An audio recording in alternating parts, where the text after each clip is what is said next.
Hello. Hello, everybody. I am ready to perform the epic task of music making. As you can see, this is the art we are continuing to write music for today. The Snake Lady. What is her name? Who is she? Where is she from? Is she good? Is she evil? I think she's evil. Be gone, temptress, foul temptress. So that's what we're kind of going with. I should post a little bit on. Let's see. Let me just do an Instagram story here, just to. Yes.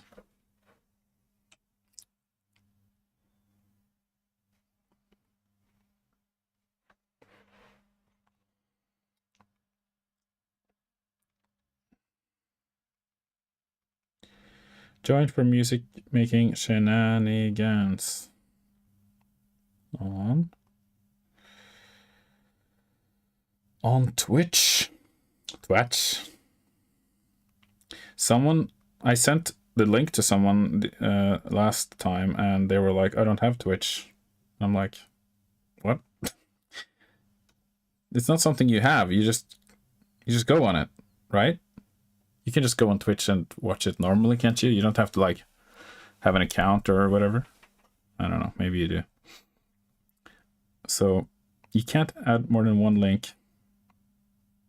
Okay, it'll be Twitch then. Maybe you can edit the.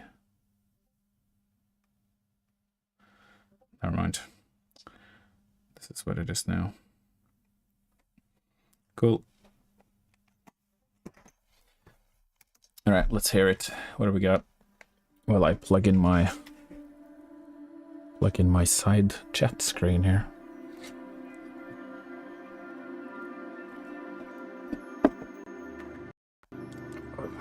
Very moody.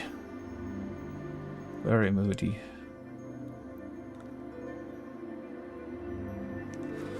Nice.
Hello.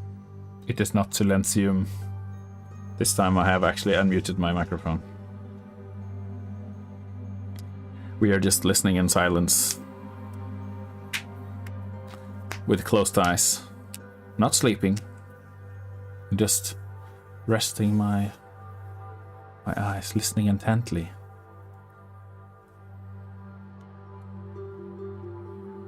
You were the one muted. Yes.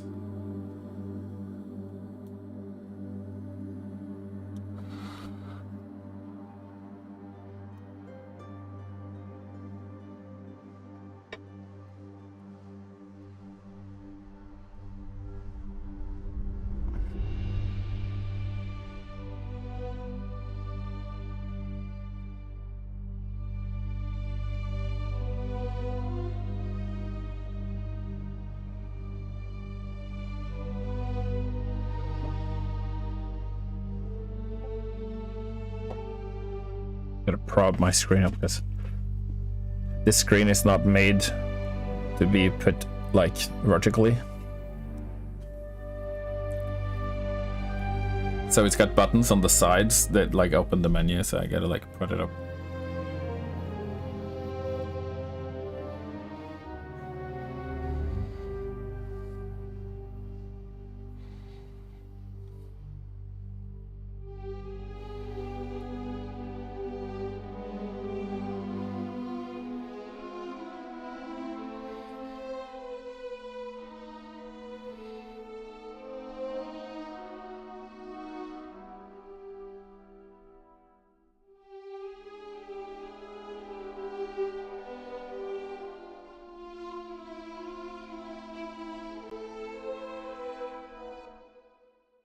This is cool.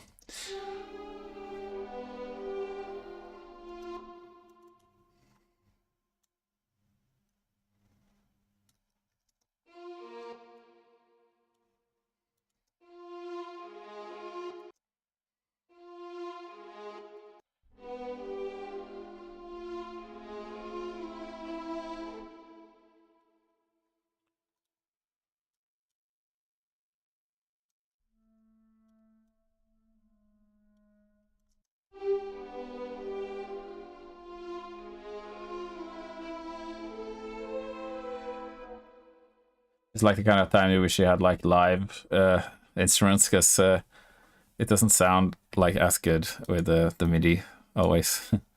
I mean, never, but it can sound pretty good with MIDI. It's just right now you get like, you really have to engineer it to make it sound really good.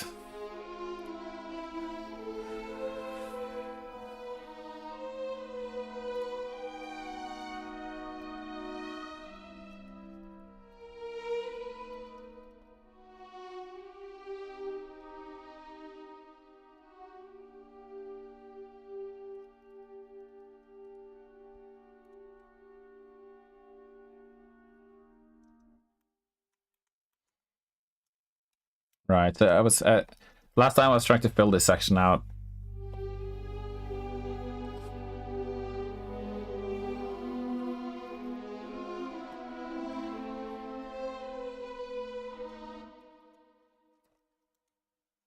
Right, so this, I don't know if this is a velocity based or, yeah, it's definitely modulation. It's based on the mod wheel here. You gotta like turn it down to not get that like sharp attack. There we go.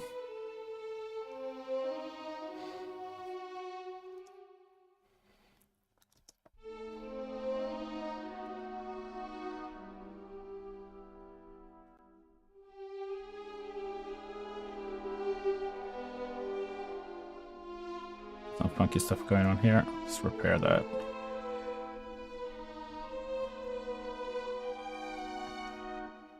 So I guess here it's gotta like kind of build. And orchestrating this is gonna be kind of tricky. Like, gotta move forward with care to like, you know, make the right choices, basically.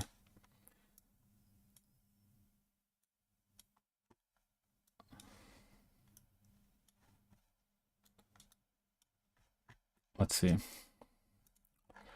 So the bass at the beginning here, we have like kind of like a bass going in the bottom. Oh, that's a sub. I gotta label these. What is this? Cello? What? Preset log drum, label cello. It's basses. It's like when you go back to a project and you forgot to label your tracks properly. Do I go chromatically here?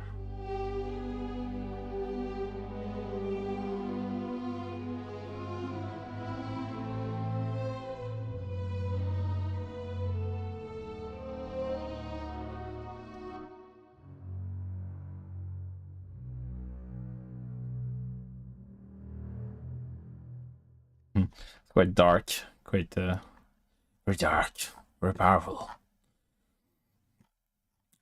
Let me see if I can get some of the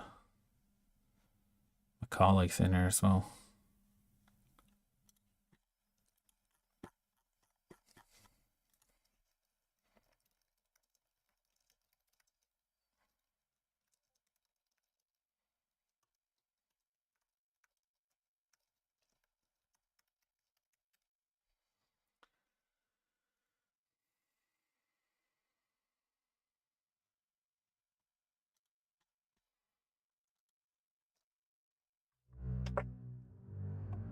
Okay. Maybe the chromatic was a bit cheesy, actually.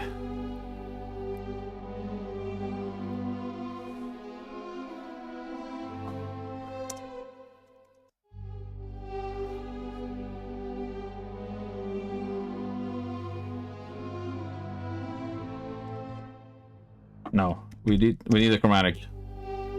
Actually, I just need to do it like... Yeah, it needs to come in like straight away.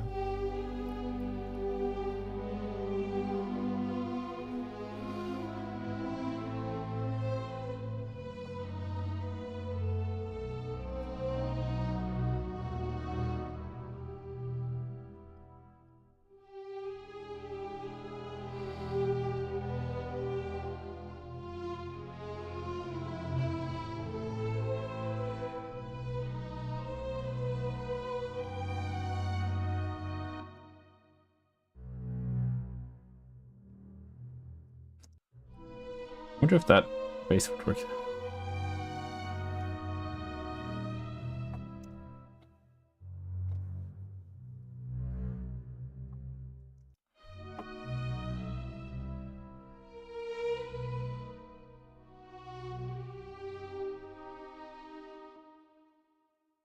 So doing like sustained bases here, maybe I should do pizzicato bases actually. Unless it becomes like too playful. I don't know, but this feels a bit, maybe this feels a bit like sloggy. But maybe that's good for like a snake lady who's kind of slithering along the ground. Like that, it sounds like it's kind of dragging something along the floor. Which I guess kind of makes sense actually for this character. Like in my mind I was kind of like, that's kind of feels like a bad thing, but it's like sneaky.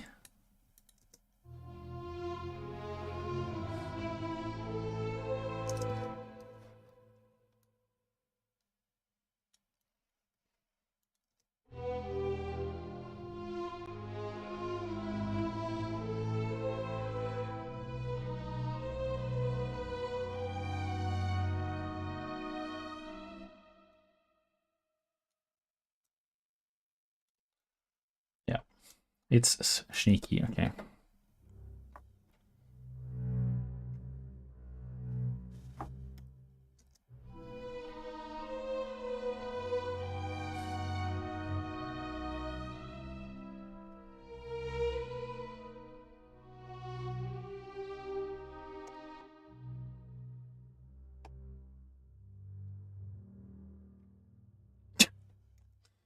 It's a bit corny, this modulation, but...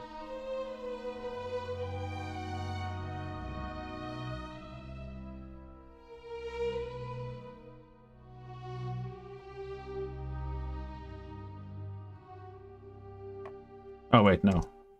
I thought I just stayed at C, but apparently I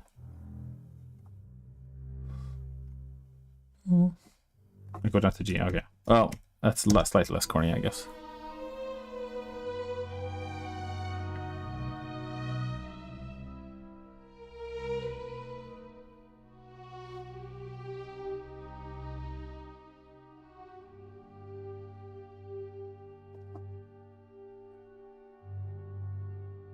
It doesn't actually go an octave down.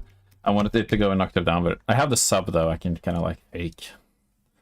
There must be like a double bass that has like an extra string for like super deep bass.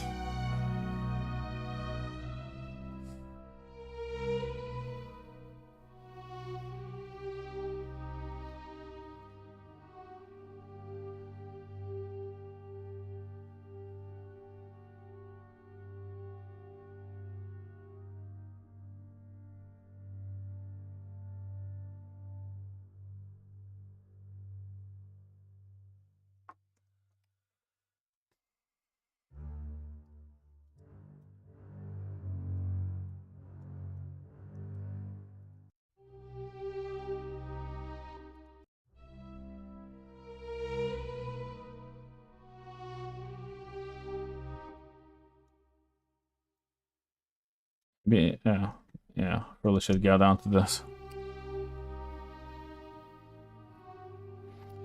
Super dominant. Go down to the super dominant. Everybody knows what that is.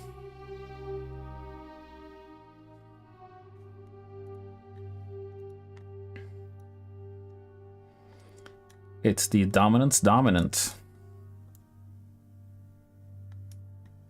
For those who just wanted the answer. you have more questions, then you know, feel free to leave a comment.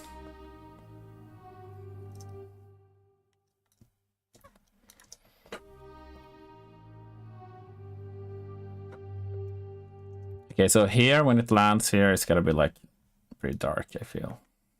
But I also think we need to deal with that. Maybe it could be good to actually create like a landing point. I sometimes like I sketch out a section and then I keep going a little bit on the next section to kind of create like, this is where it's gonna land. This is gonna be the vibe of the next section, sort of. So I'm gonna begin sketching stuff of what's coming before finishing the previous section, because it can kind of help, you know, glue things together a little bit more. Here's our sub. Super subby. Probably don't need it on this part though, because I kind of want this to sound a bit classically. Oh wait, what?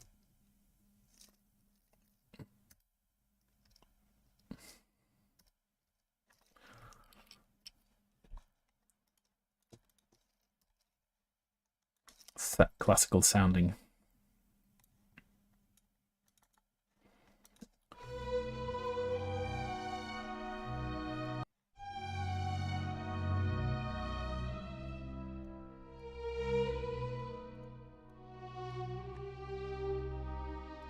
Yeah, so maybe I need to do the waves here.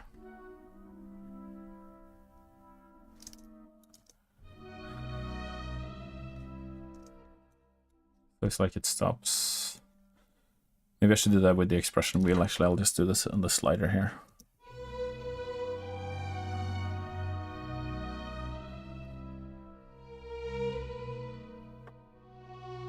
Wait, what? Oh, it doesn't react to expression. Yeah, expression does nothing. Right.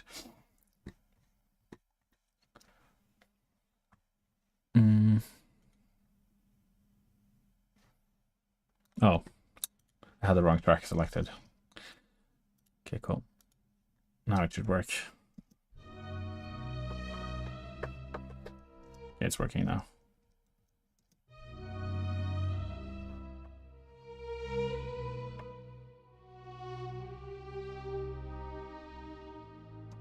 Okay, maybe that was a bit extreme.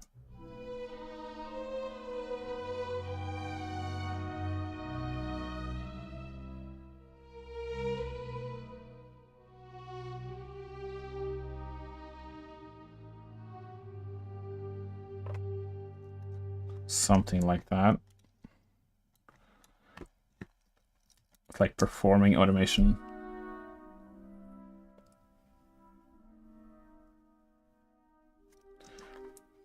This needs to come a little bit earlier. It's very useful to kind of practice performing automation because you can get a lot more realistic dynamics and phrasing.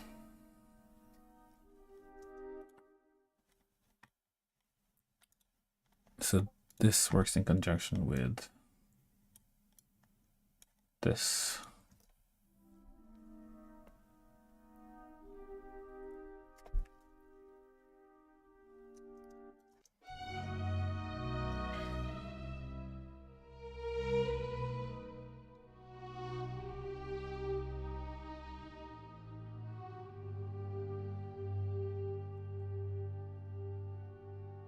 Okay, cool.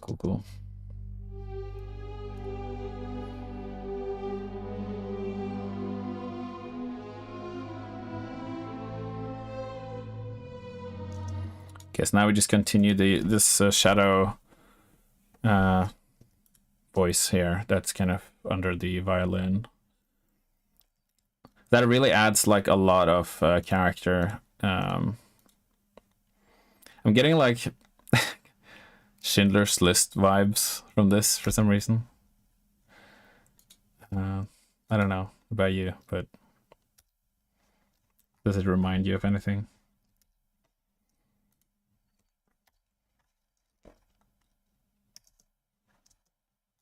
So where's this voice?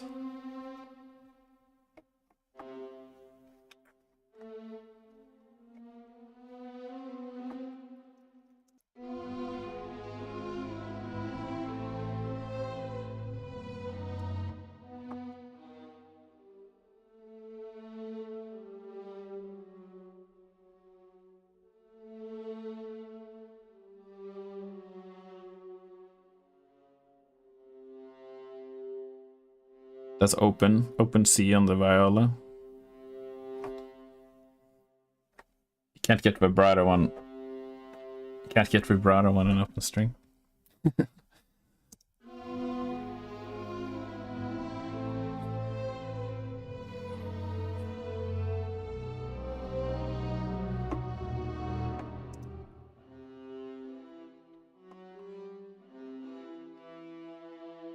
Yeah, we want the vibrato though.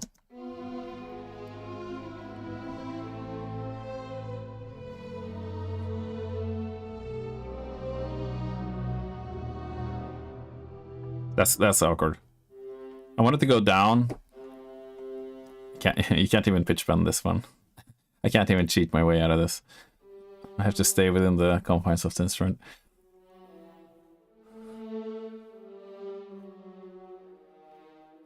Oh, that sounds better. Instead of this, that's kind of an awkward bit of voice leading.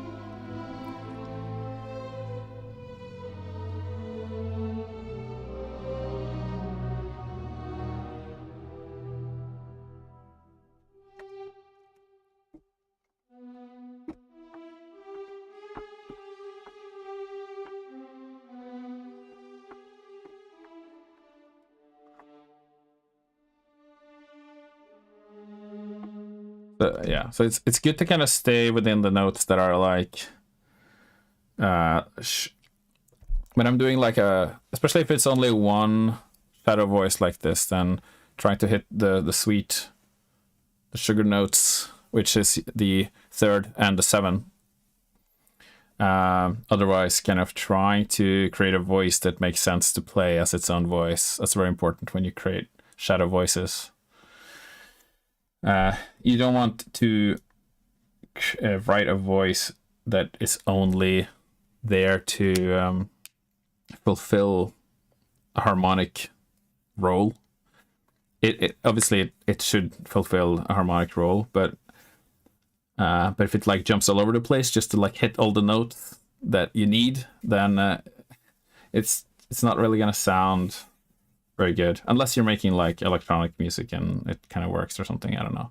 But for this kind of stuff, it's like it sounds a lot more natural and organic if the voices actually are kind of leading in a way that kind of, if you'd listen to it on its own, it wouldn't sound weird. And you'd have to kind of decide for yourself what that means.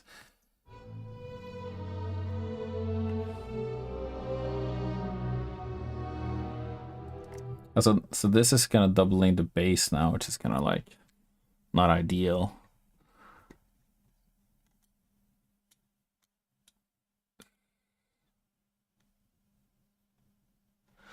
I guess it could go up here. That's not too weird, maybe.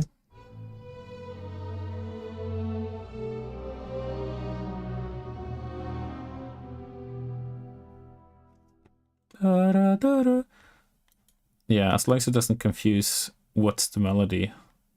That's like the danger of going above the melody line with your shadow voice, is that you can confuse the listener as to what's actually the melody here.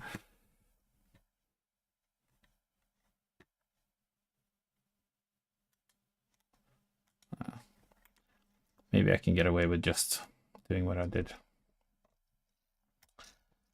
And yeah, I can't really think of anything that would be better. Otherwise, I would have to move the bass into a place where it's like it's like a different inversion or a different degree. Like there, like if I move it to like the sort of the 2nd degree or whatever.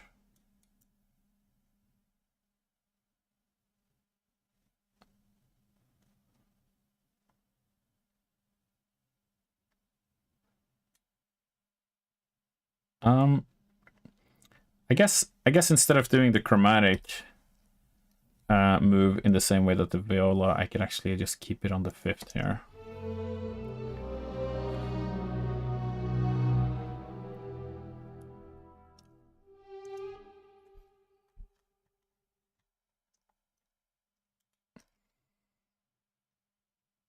I don't know if that's good. It's kind of tricky. This one is kind of tricky. It could be a matter of dynamics. If I just lower the dynamics a bit, might make it kind of just work suddenly.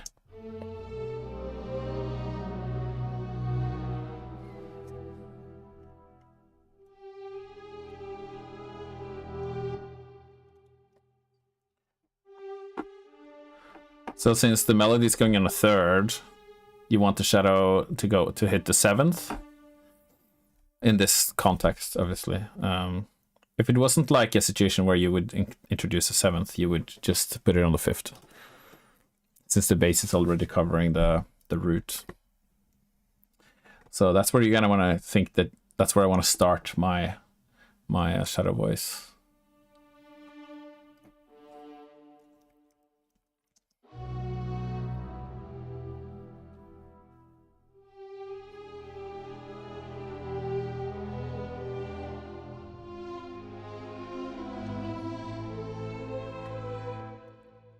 Yeah, so we get like a lovely little bit of sharp 9 here. That's so jazzy. I love it.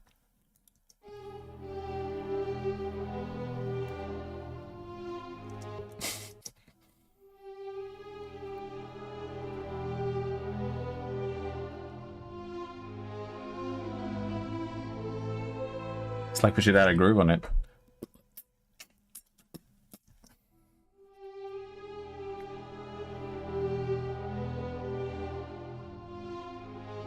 Sample it, put a hip-hop beat on. You know, in my last D&D campaign that I ran, I introduced hip-hop to my world, and there was a dragon who had invented rap. So every time he came to like save the party, which happened a few times, he would come in with like a rap. That would be like his entry into the game. And I would record like I would get like a karaoke version of some rap song, and I would like replace the lyrics with like Dungeons and Dragons lyrics, and I would record myself rapping as the dragon, and I would like play it for the party whenever that dragon appeared.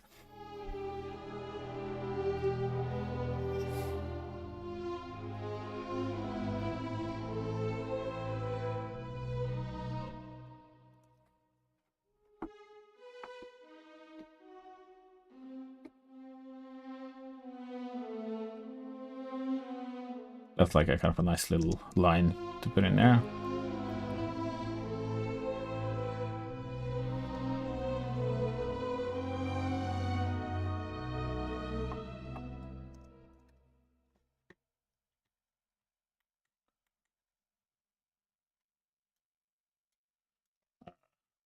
Right. Did the dragon have a rapper name? Yeah, he did actually. Well, he was just called Boulder Tail. I guess MC Boulder Tail, maybe. He was called Rolo. That was short for Rolo Cosmael, because dragons have like long names. It's so funny because I was like trying to tell my party all the dragon names, because in Dungeons and Dragons all the dragons have like names that are like 20 characters long. Like Char, Duns, Sia Vitriol and stuff like that. Or Ellie Macrelios or something, you know, and trying to get my party to remember the names is like impossible, especially when we play like twice a month, and I expect them to be like, yeah, and that dragon that you met, that was called, and they're like, big silvery dragon guy.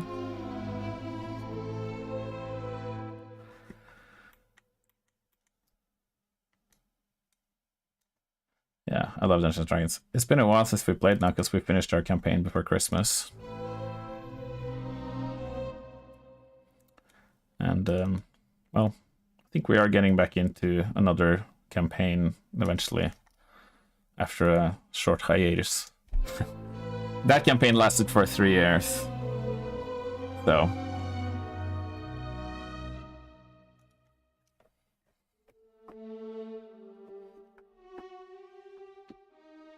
Oh.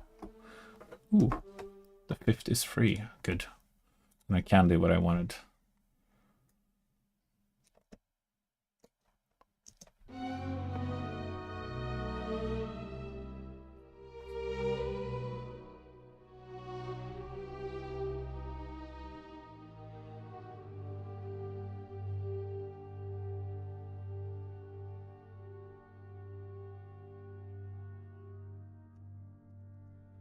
Well, something like that is good enough.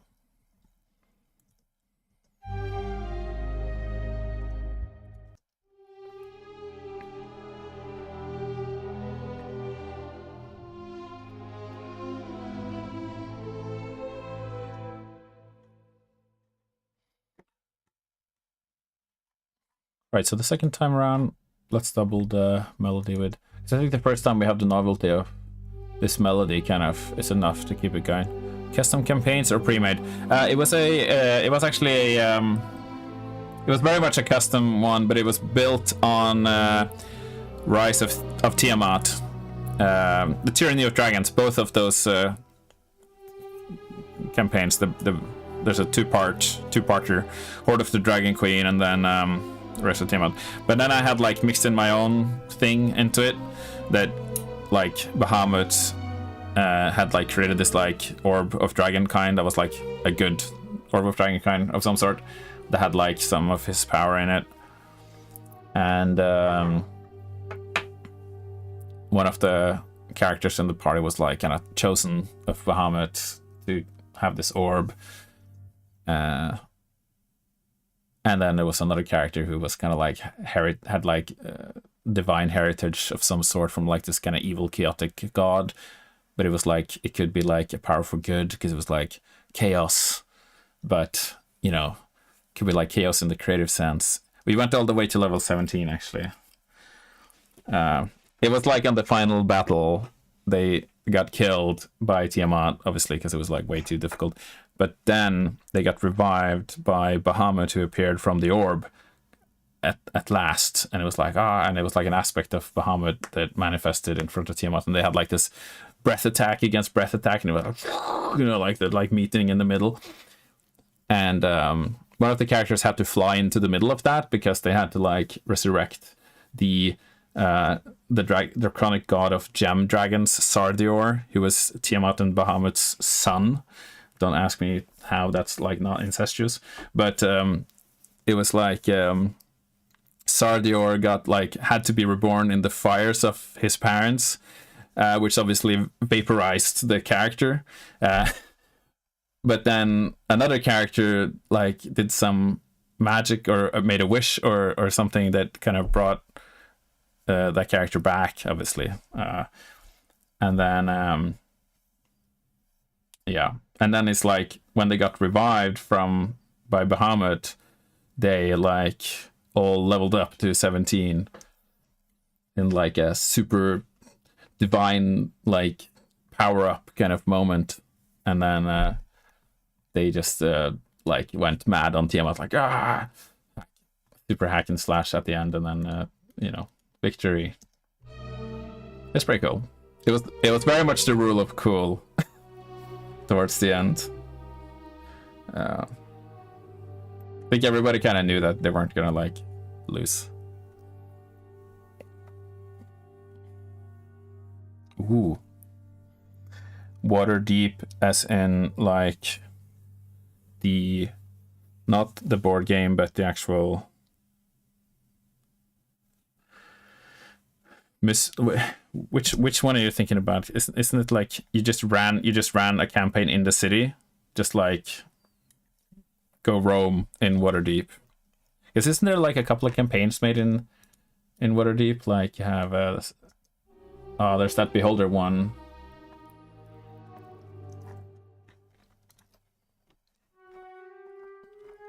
Oh, Dragon Heist. Yeah. Oh man, I actually really wanted to play that. I wanted to actually supplement that into my campaign, but I had to kind of try and not extend our campaign like infinitely, which it definitely could have done, but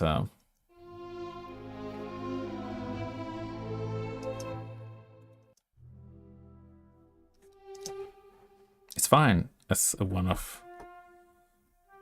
I've heard Dragon Heist is really good. And then there's also the Mad... Isn't it like the Mad King or Mad something something, and like Deep Below Waterdeep or something? Mad Wizard? Dungeon of the Mad Wizard, or Tomb of the Mad Wizard or something? It's starting nice. I got really like intrigued by Planescape.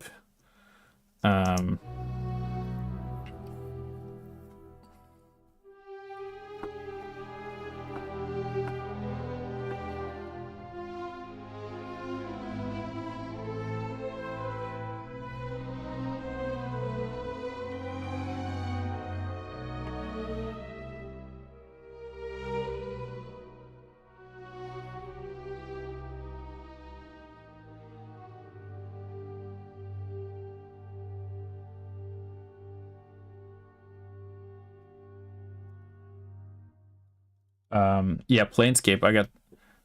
I think a lot of DMs run Avernus after.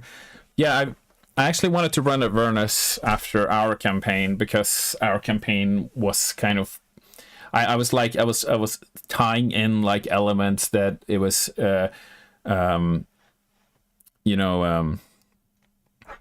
what's her face? The evil angel lady. I can't believe I've forgotten this now. But her name is... What's her name again? Oh my god. This is really bothering me now. Evil angel lady. And into Avernus. It's about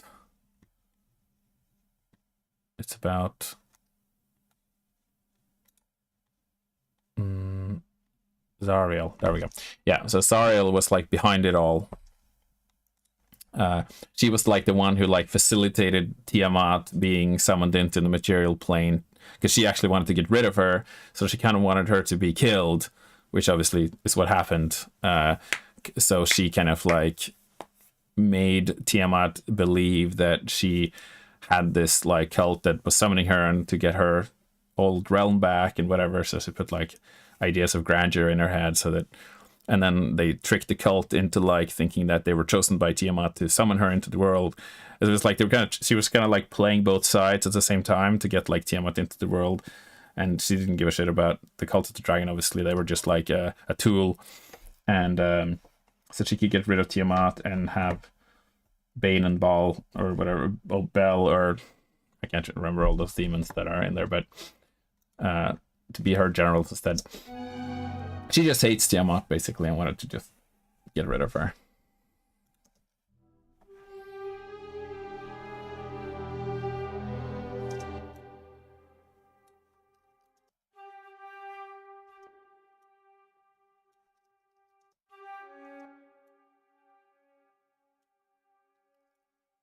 So this flute doesn't even go that low.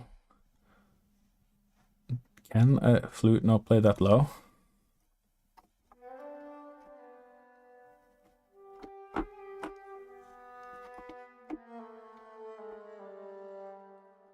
Well, this one can, but I guess not these ones.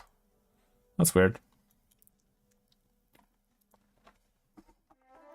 Okay, maybe I'll play this on the solo flute then.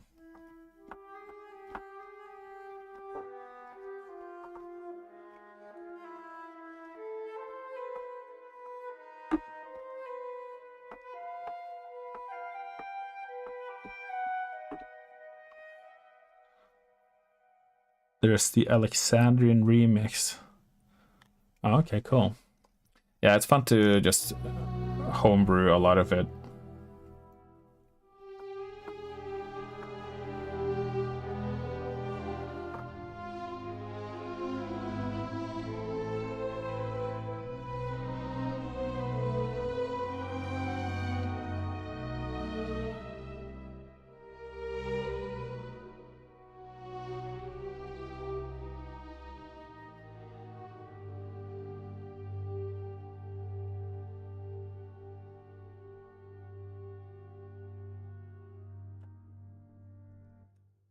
Go. I missed some notes. I'll fix that.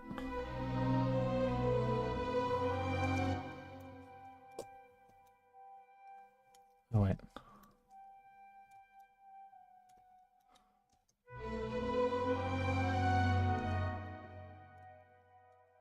There we go.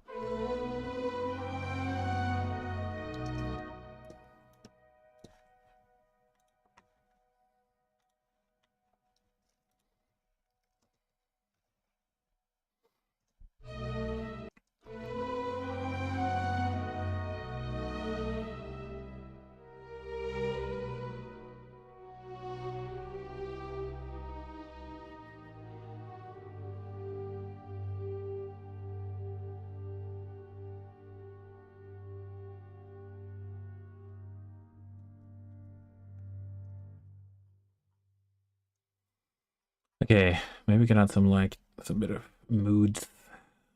We gotta kind of like bring back the cinematic mood a little bit here.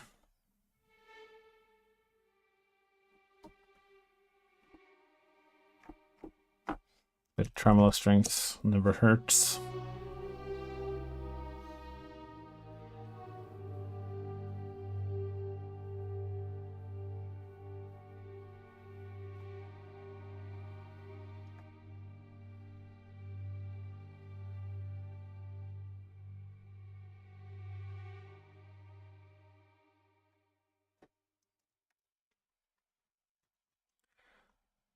And then a little bit of bells. Yeah, I think I already added that. I love doing like chromatic passages like that. It works really well for D&D for some reason.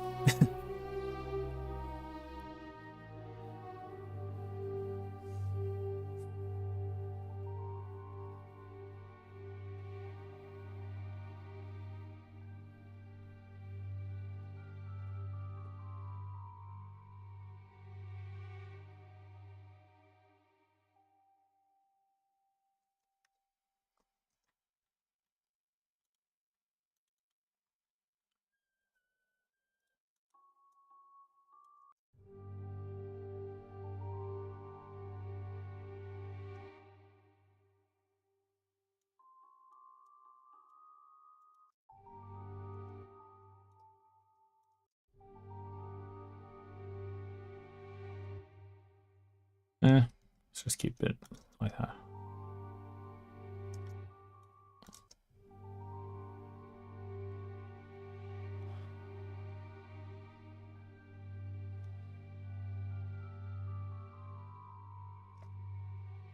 Magic.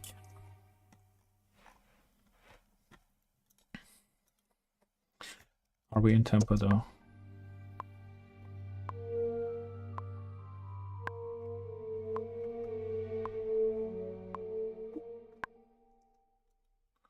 The reward is that the players get rewarded with an old tavern, which they can refurbish and becomes a great plot device.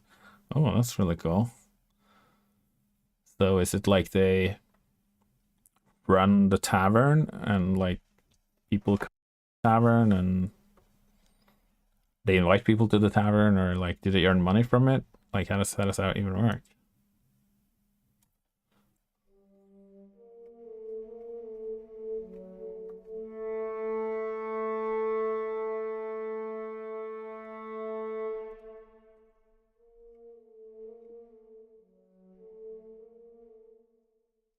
I sent the guests. I guess they gotta like gather information from the guests and stuff.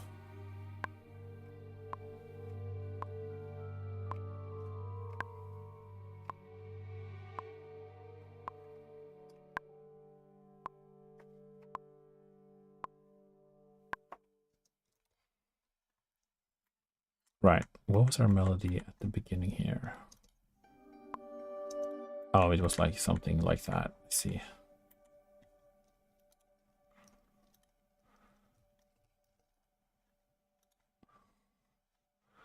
I guess we should come back to that melody. Let's just find.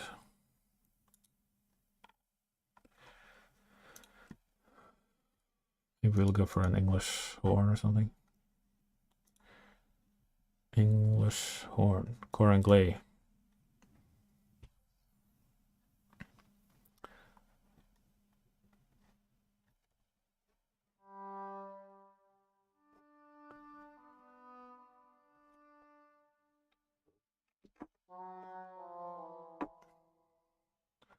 Foreign glaze, good. Or Bazoon. I feel like that could be good for the next lead. Am I blind? There we go. There it is. Bazoon. Hey, Adam.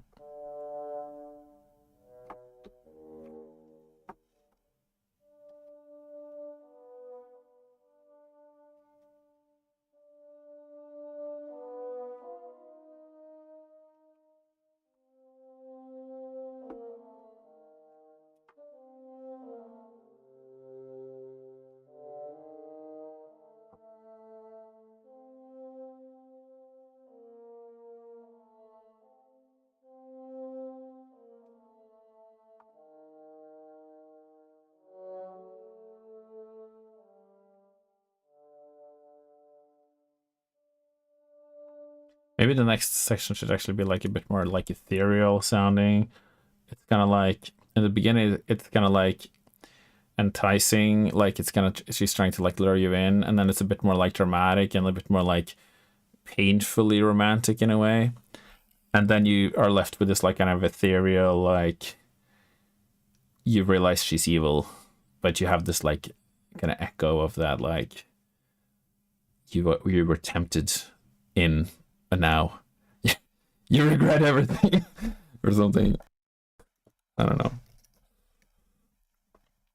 So we want to create like a sort of like a ethereal sounding, also really mysterious. You said that last time.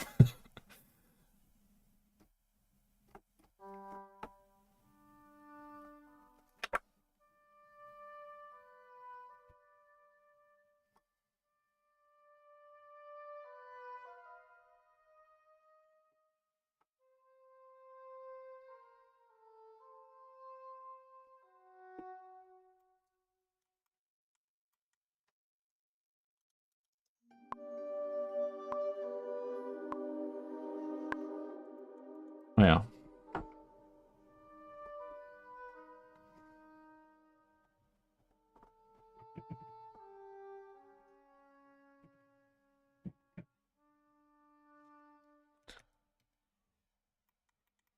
All right. Let's just put the melody down and then we will put some shit on it. I guess I'll stick to tempo. I guess I could do this rubato, but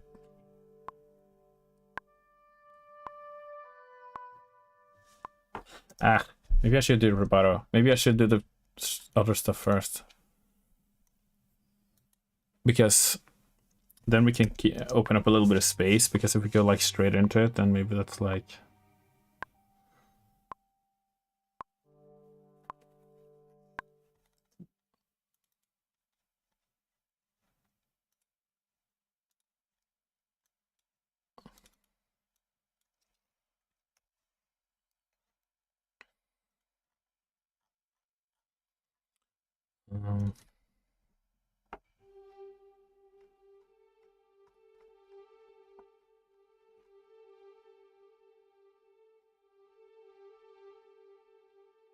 yeah, I'll do some like free. Okay, we'll do rubato.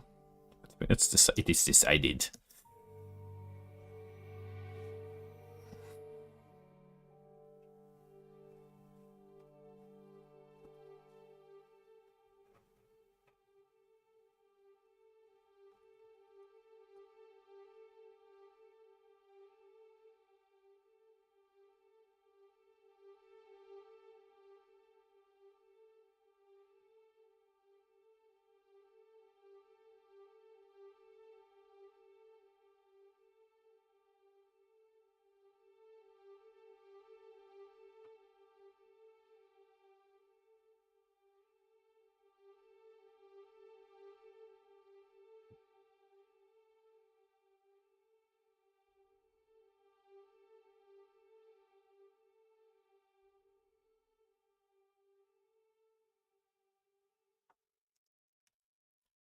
Okay, that's just one layer of the ethereal stuff.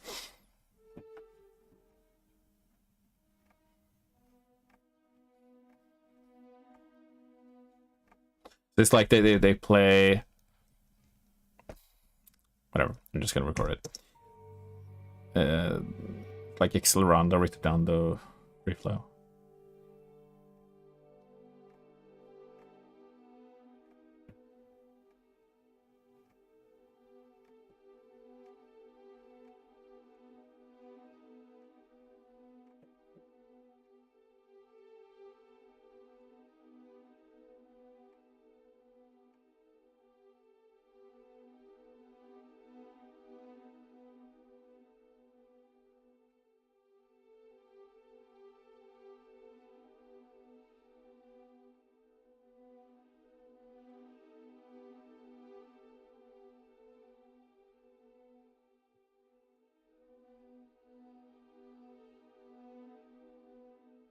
You're caught in her spell. Sounds kind of spell-like. I suppose we could add some kind of layers to try and pack this in. Like a Christmas package. So we'll find some trills. I love trills. It's gonna be Spitfire chamber trills.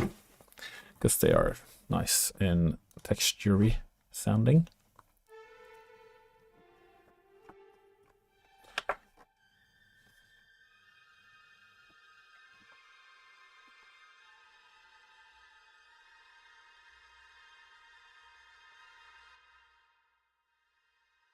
Put it like really low in the mix like that.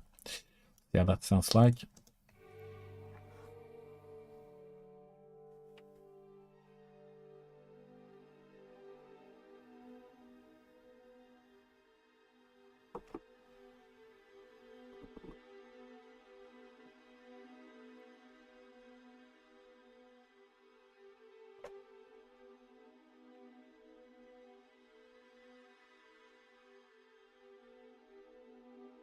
Thousand butterflies fly around you.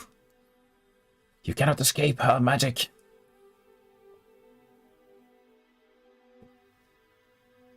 Stunned and confused, you stumble your way through the magical woods.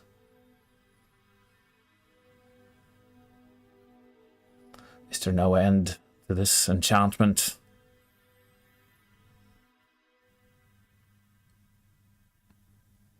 As you feel the poison slowly spreading through your veins, everything becomes dark and dim.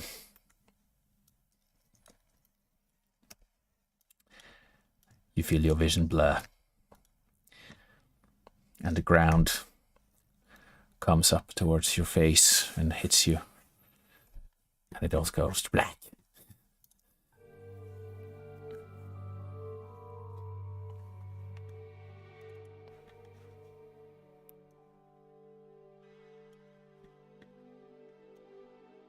Okay, this needs to fade in a bit more like. Maybe we'll add some like pads to like some ethereal sounding pads.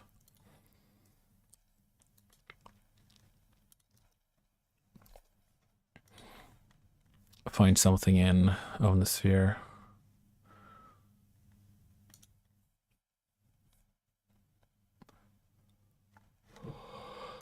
Or maybe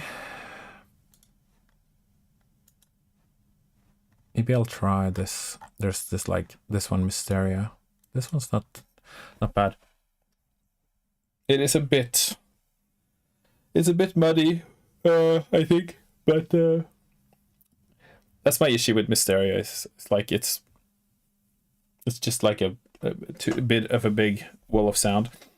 Like I think it would be a lot cooler if it was like a bit more like simple sounding, and then you can kind of do stuff with it yourself, you know, to make it bigger, because it's already kind of big. There's just like so much happening that it makes it kind of difficult to use. Anyway.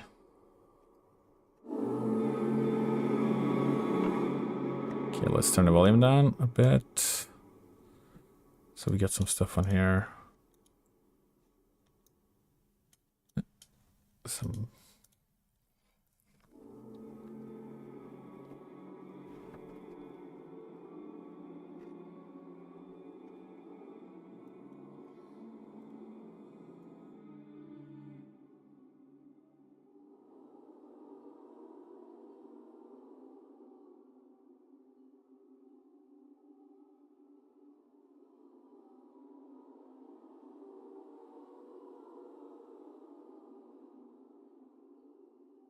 Maybe I could just add like a little bit of that actually. I know there's a plenty of more presets in there, and I'm just using the first one, but for the sake of speed, that's what I'm gonna do. So I've got an hour left now.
Yes.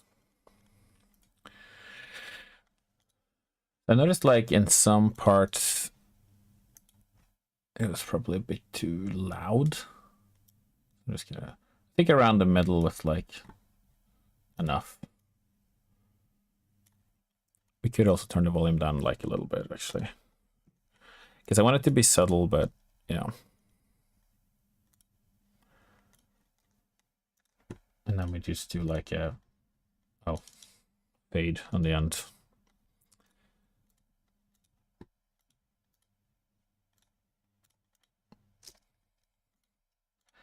Is there any music makers in the chat? Make your presence heard. I want to know if there's any point in me explaining anything. Or if you just here to listen and chill.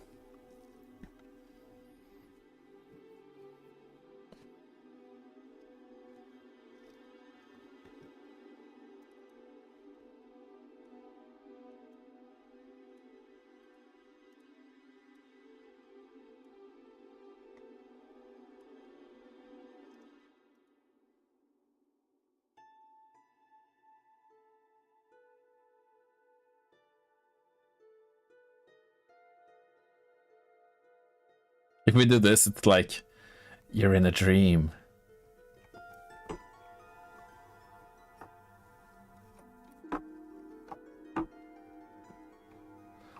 You know, that's you just play like something called a whole tone scale upwards, and it becomes like the dream going into a dream sound. It was 20 years ago, or I don't know. I guess it's not really a historic flashback. It's more like a you wake up and it's like one of those like super 90s like waking up from a dream sequence thing, and the dog's like licking you in the face or something.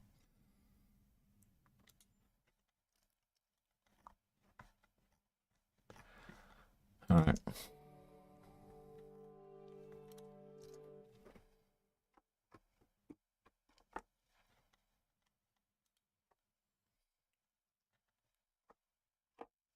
So we had some.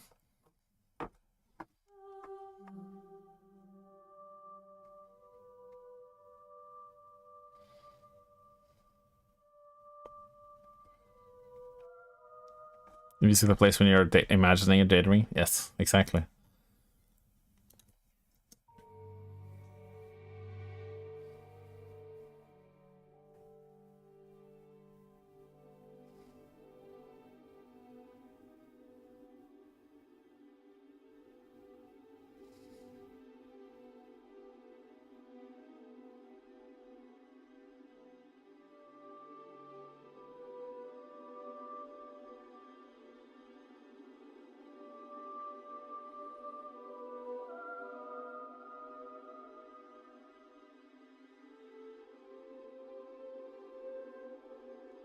I need to start a little earlier, I feel.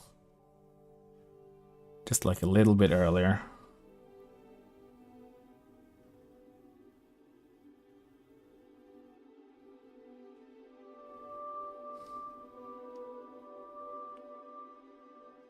Maybe a little bit earlier. Gotta be right on the fields.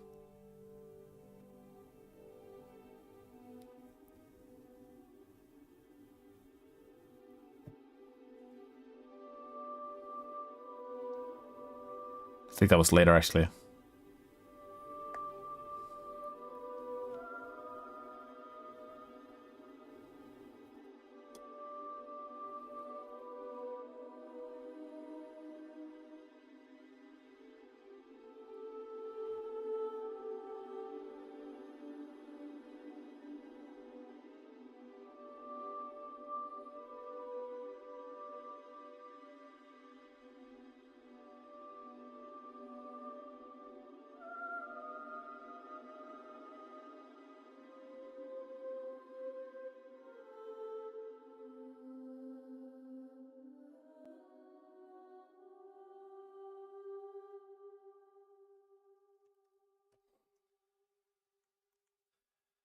Okay, the library didn't actually stretch to the top note, but there's like, yeah, but I'll just use this note instead, I guess. Even though it's the same as the first time.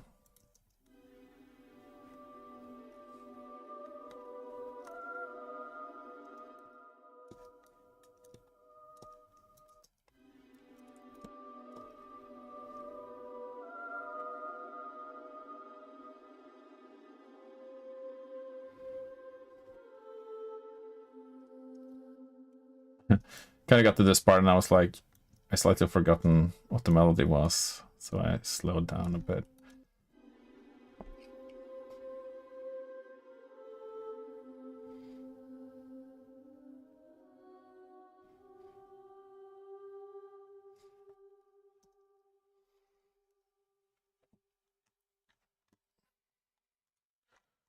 Right. Well, that's pretty cool.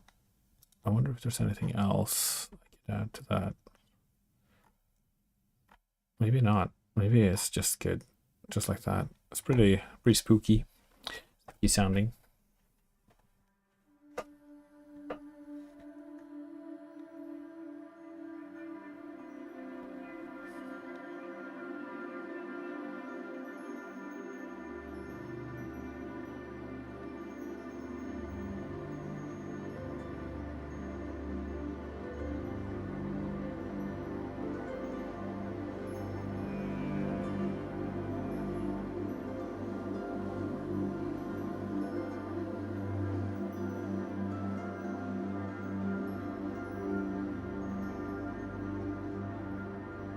Welcome.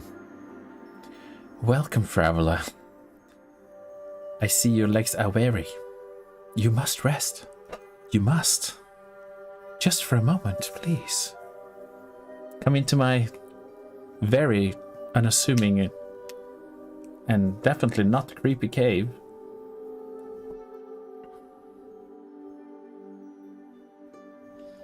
Look, our table is fully spread with wonderful drinks and food.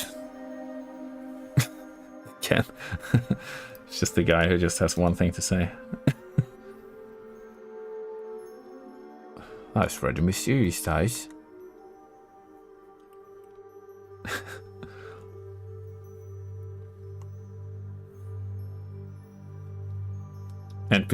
Just complete NPC. He only has one line. Especially when it says, like, tell you what at the beginning. It's like, you said that 10 minutes ago. I'm alright.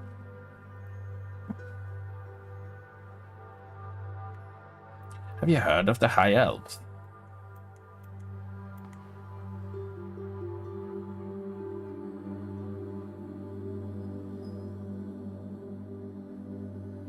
It's very nice. You are invited to the banquet. Come in. Do not be afraid. Please partake. It's like always like There was a DM that I had when I played my first D&D campaign, and when we died, we went, instead of dying, we went to like Grost's like pleasure palace or something like that. And he's like a demon of pleasure, or I don't know, something like that. So he like enslaves you by kind of tempting you with delicious food and other pleasantries. But it's obviously a way for him to like enslave your soul completely. So we had to like succeed like wisdom checks to like not fall prey to that whole thing and like be able to get away. And the funny thing is that the DM had not accounted for the cleric having word of recall. So it's like, yes, we died, but we were transported to a place. So he was like, are we dead? It's like, well, not really. It's like, well, are we on a plane then, like somewhere? And it was like, yeah. Like, okay, I use word of recall, because you can go back to your home from any plane in the universe with word of recall. So I think it ended with like him using that spell and Grost like pulling his sword and being like, ah! It was, like came at us in the last moment, and we just like zip, like disappeared and came back to our home completely unscathed. I think that's like a great, one of the best parts of D&D is like exploiting the DM's plot holes, or like they've made a mistake in their reasoning, or like in their kind of like, they had a plan and then you completely messed up their plan. But a good DM would just allow them to have that joy, because it's part of the game. I definitely got bamboozled many times by my players, which was fun. The first time is like, I was trying to follow the campaign book, and it was like the campaign book said that you should try and get the players to go this way, but there was this other place that existed in the world as well that I had created, and I kind of mistakenly made them go the other way. So now I had to completely put the books away and create this whole new thing. And it was like chapter 2 of the campaign or something. It's like already starting to needing to do homebrew.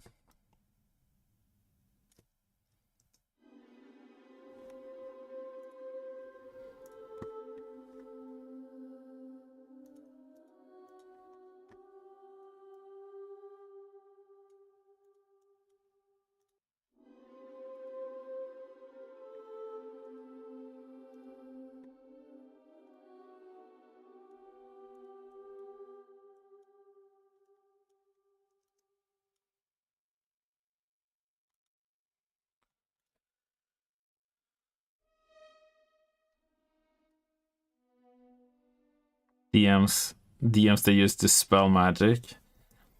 What would they use to spell magic on then? Are you thinking like, does the spell like I mean like the spelling like buffs or something, like they've spent like a high level slot? You're talking about counterspell, right? Because that is like the evil thing everybody hates. And that is evil, yes. It is very evil. I've used it a couple of times, but I try not to overuse it, because it's just it's not really fun to be counterspelled. I feel like if you're gonna counterspell them, it has to be like to show that these people are not to be messed with, or I don't know, something like that. Counterspelling healing spells when it's their last healing spell that would save the character from dying completely, and then you counterspell them. That's like the evilest.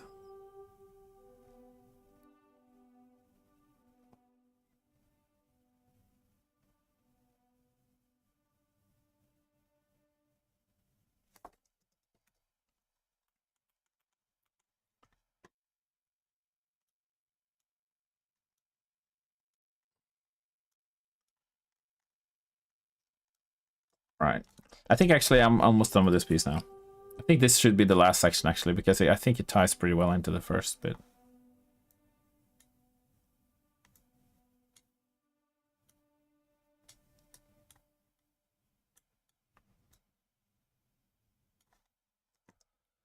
That's a rather mysterious.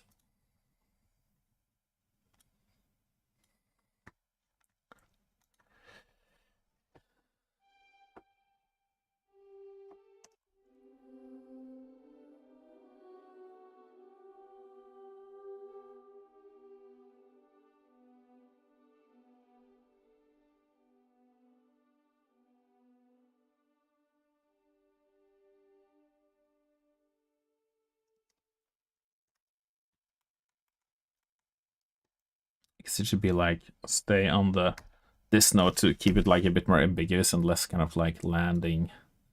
I don't really want it to like land, because that would like give too much of a sense of safety. So I'm trying to keep it like.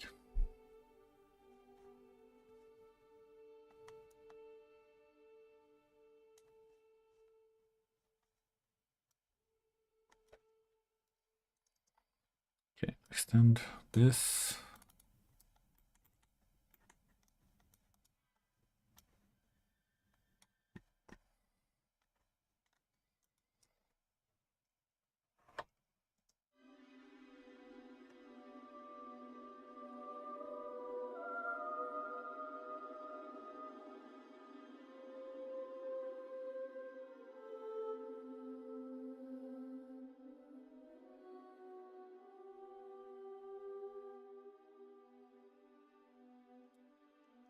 Hadn't selected the right track again.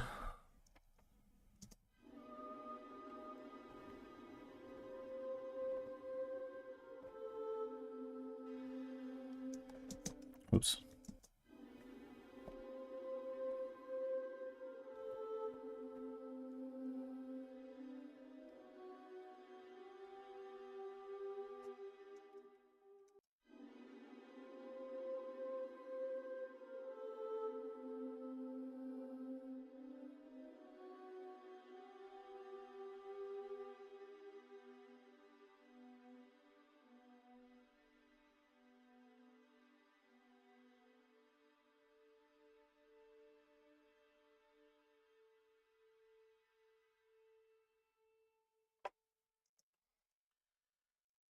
That.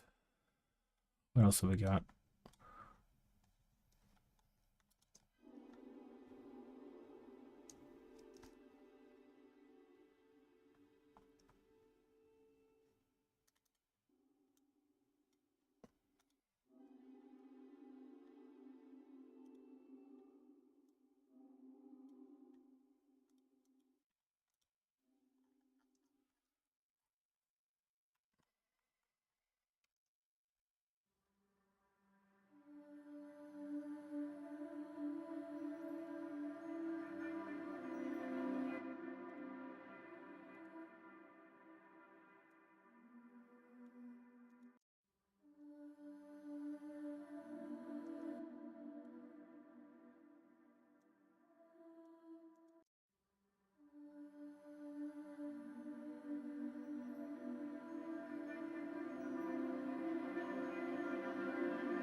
I feel like if I started off like this, then it mirrors the melody ever so slightly at the start, which kind of makes it a tiny bit better with the end, so it loops a bit more. I do kind of like this kind of like exotic sounding beginning. Maybe I should add like some sitar or something just to kind of like really maybe it's too cheesy though. I don't know. Feel like welcome to the harem kind of thing, you know? All you have to do to get that effect is just to play like a mixed Lydian. Okay, well, that's not that. Do I even have a good sitar?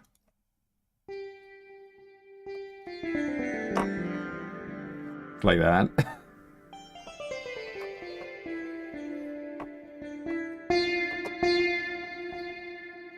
Which one is it that has?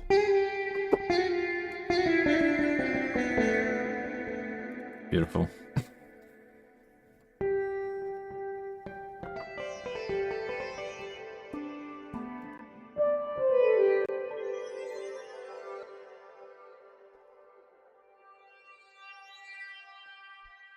That's just very, very sci-fi.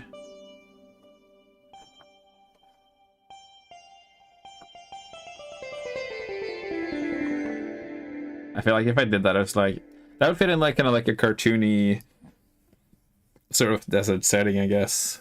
If you're gonna really want to sort of do a bit more for like a caricature kind of thing.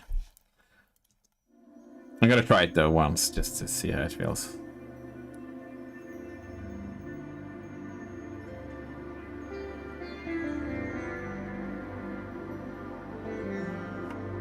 Yeah, no, we're not doing that.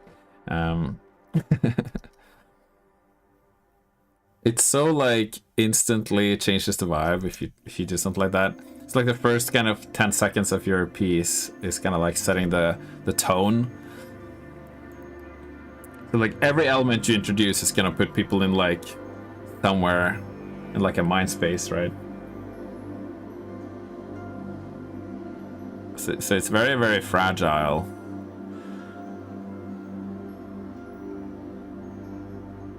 Because the moment you introduce like a new sound, it's like association instantly, you know. Ah, what does this mean? What does this mean for me? What does this evoke, you know? A rather mysterious mind space, if you tell me. Yes, indeed.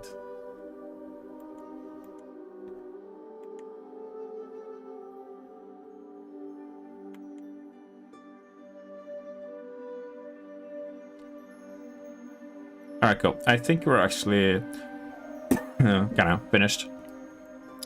So I'm just gonna spend the last 30 minutes doing a little bit of mixing here.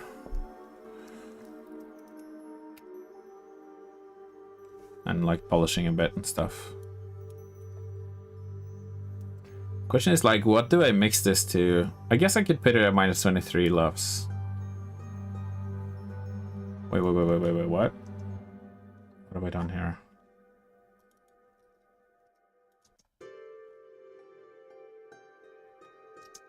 Oh.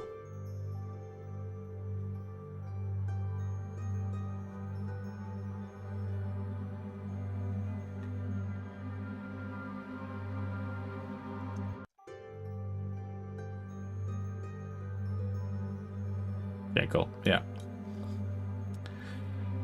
Because it's like background music, I mean, it's like normally I mix everything to minus 14. I think I have actually mixed everything else to minus 14, so... Yeah, no, I don't think I can get away with mixing it to minus 23. It's just you have to make it so goddamn loud, much louder. I'm gonna turn it up here, and then I'm gonna turn it down on the stream actually a bit. Oh, maybe I did actually already turn it down. I guess the music has been pretty low for you guys for a while.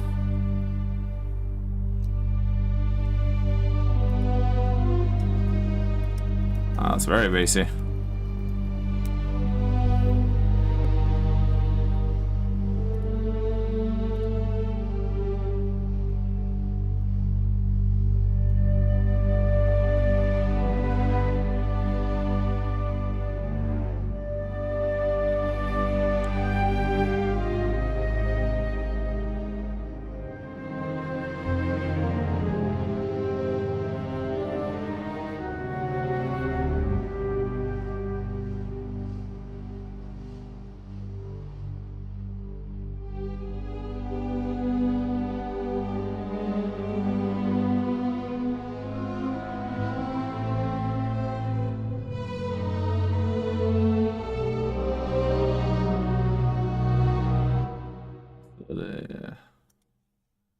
I don't know why, but... Oh. No. Well, the expression was like down. something that's like I always like mess this up.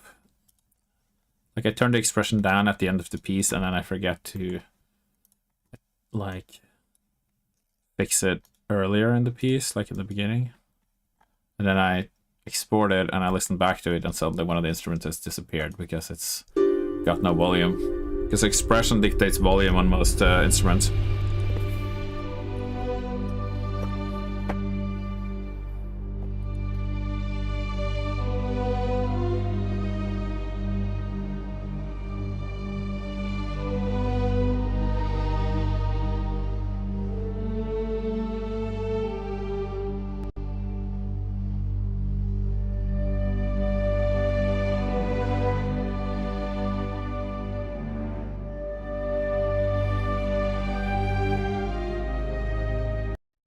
Oof.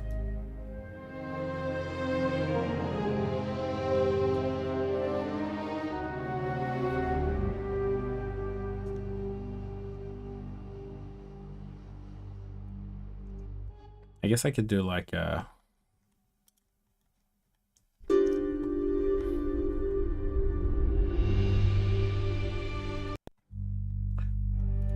just to like a mastering assistant there.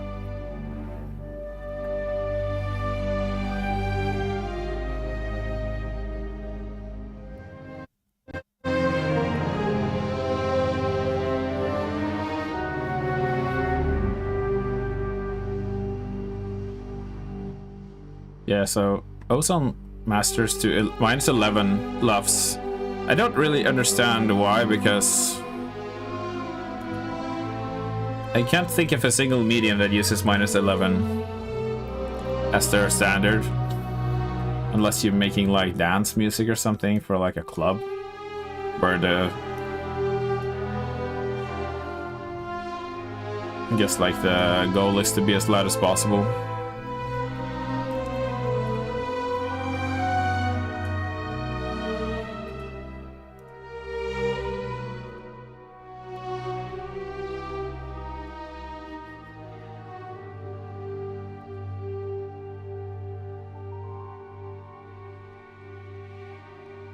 The LUFS is like a loudness measurement standard that TV and film and games use.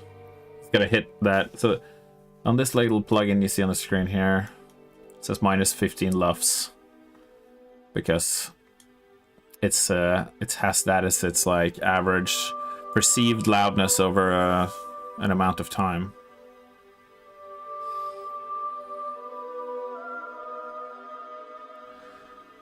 So now, since the piece is quieter, the average goes down.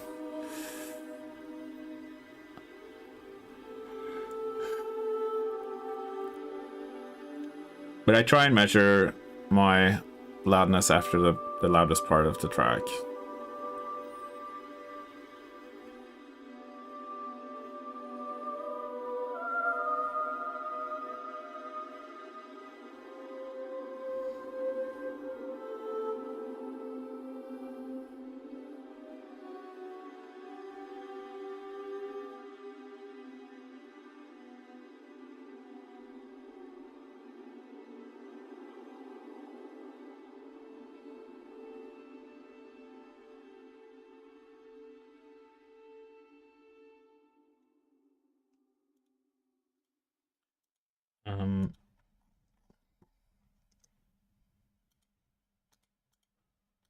Like a expression fade here.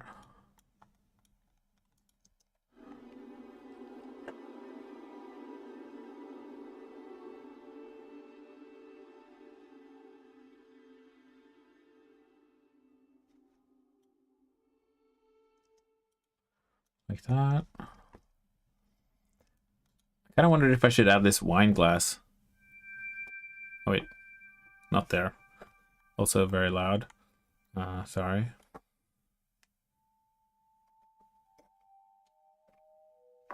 But wine glass is like very mysterious sounding for some reason. I use it a lot in like mystery music and like kind of like thinking about, like it's ooh, something's going on, sort of.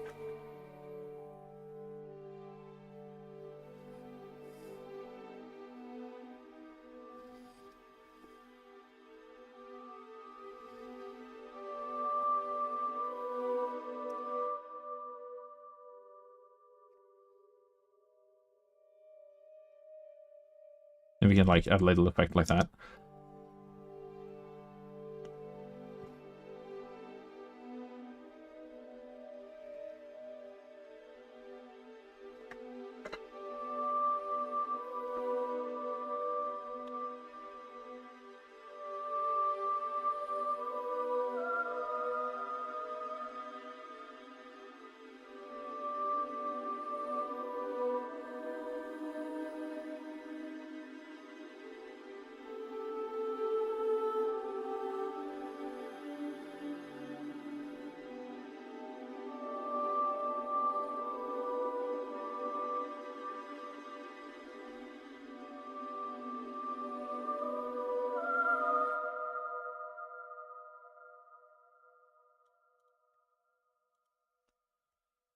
One glass.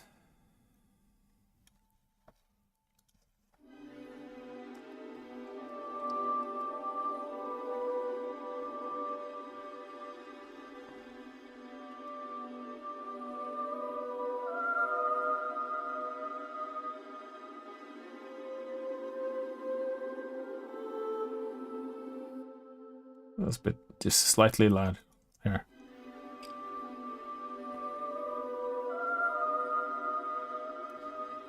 Still a bit.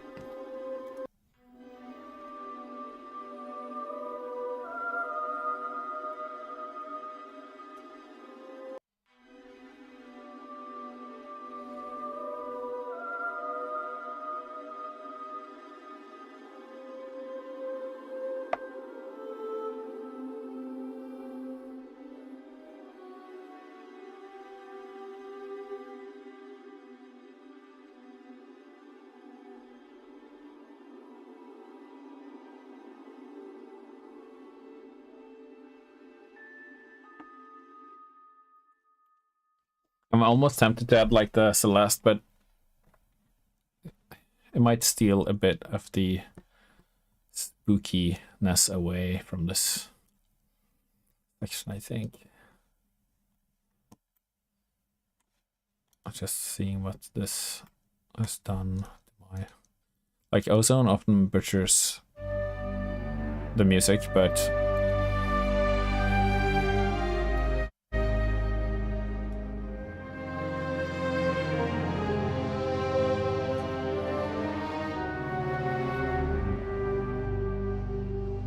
So you can like hear without with and without the equalizer.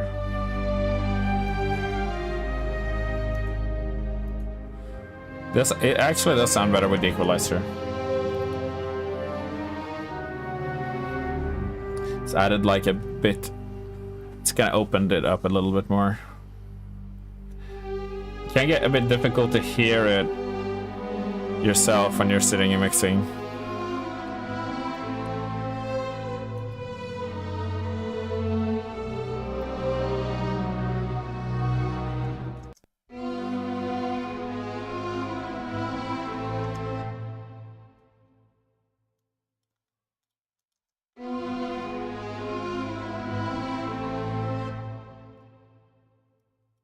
That's a bit like rushed. Oh,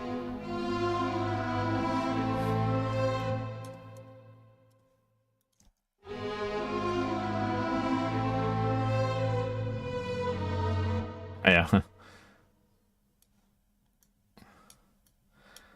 just started playing Balatro recently. Has anyone else tried that?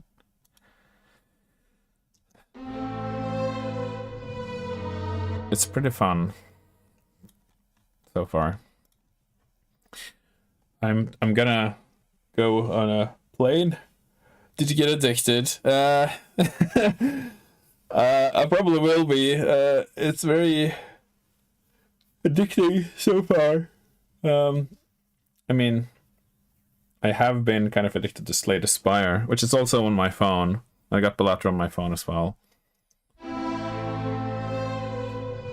But I haven't quite gotten to the point where I'm like fully addicted yet. But I'm saving the addiction for the plane, because I'm going on a plane ride to Japan on Sunday.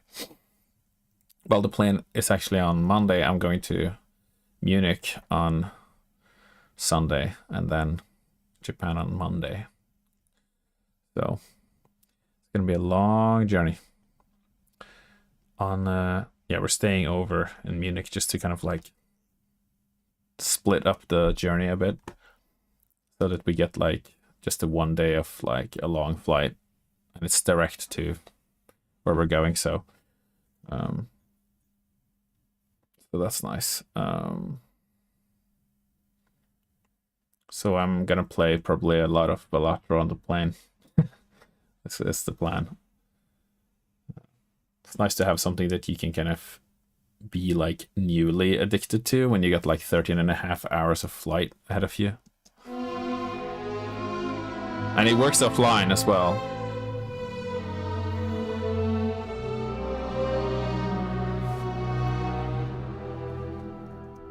Which is like most mobile games that are good nowadays require you to be online, which is so annoying.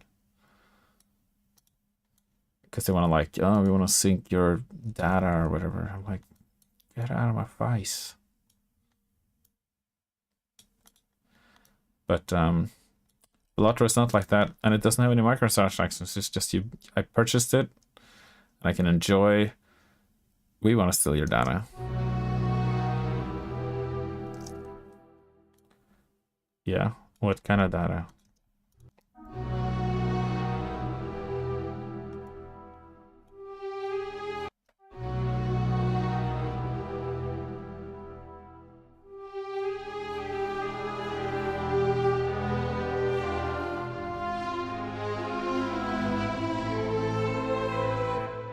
I got the same problem here with this phrase.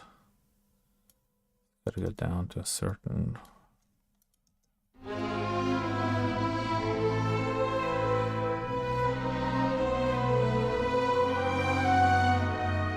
Ooh, flutes really ring out.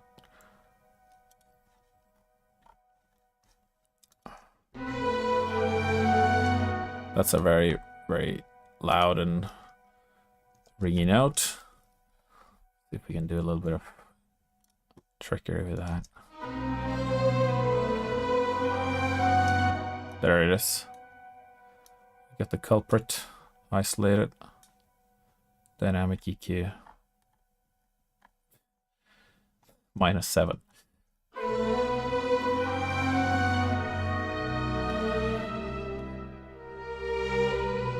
Yeah, it's about right actually.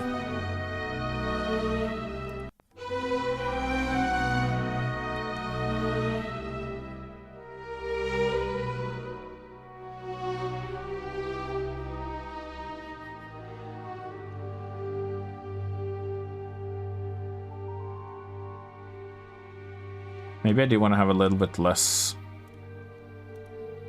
bus volume here, actually. This one is like a lot of...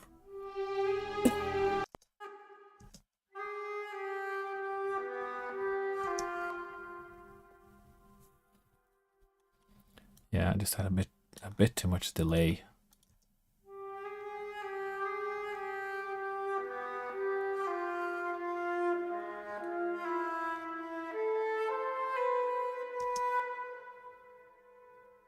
Yeah.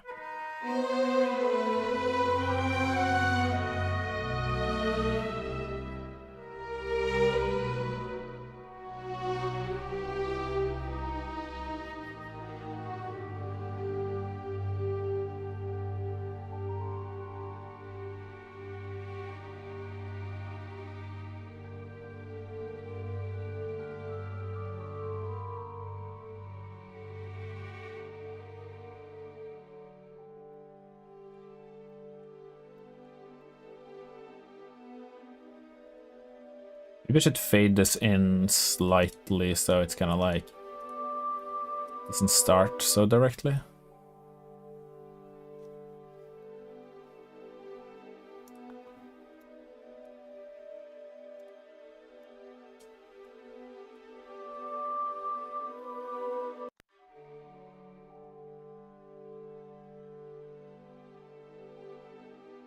That's better, yeah. It's smoother.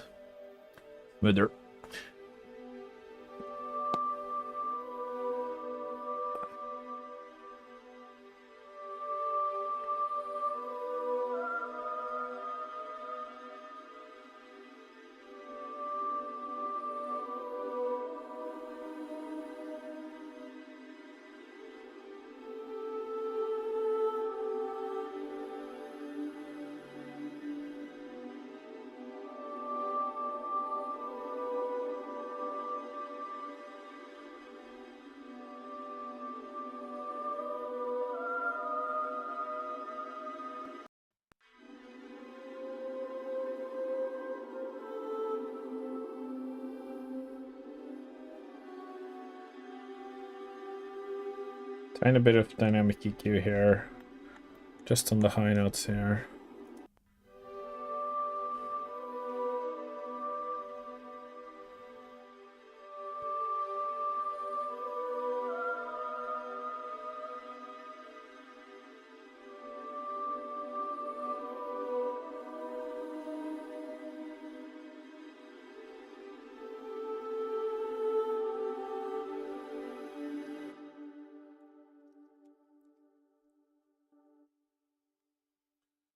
Maybe SX up. I can test the... Oh. Let's go into Stephen Slate's mix room. See how it sounds like there.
This flute is actually pitched down an octave.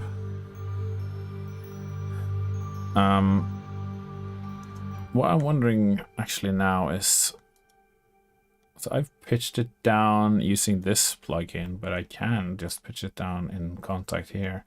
The difference is that I pitched the tone, not the speed. But if I pitch it in Contact, I pitch both, so it makes it sound a little bit more natural, I think.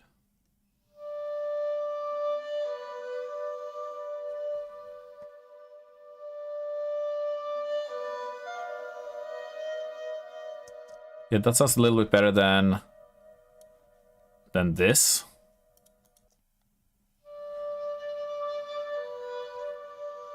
Because when I use the pitch wheel plugin, it kind of definitely lowers the quality of the sound a bit.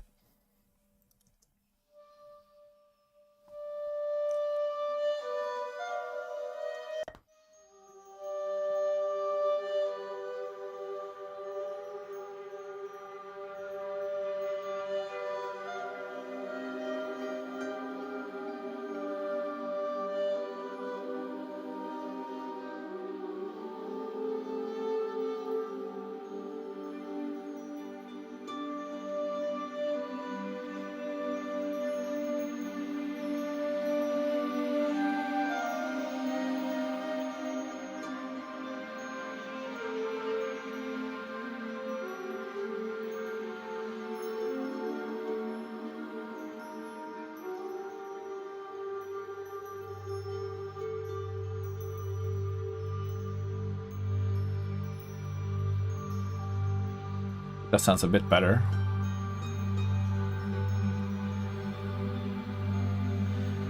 So when I mix in VSX, it's like you simulate how it would sound like to be in a different mixing room.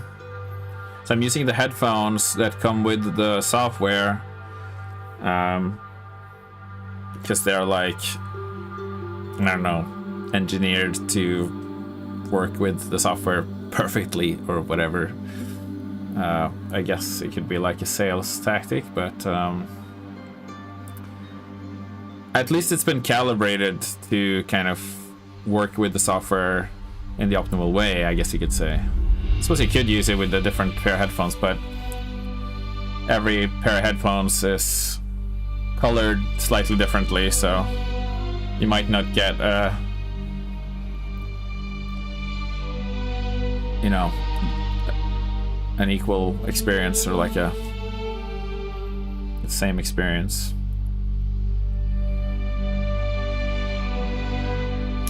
I like these headphones. They were very cheap for what you get.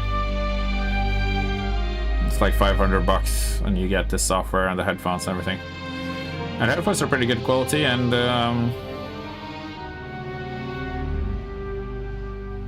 they simulate sub bass quite well in the rooms, which is interesting. I don't know how they do that, but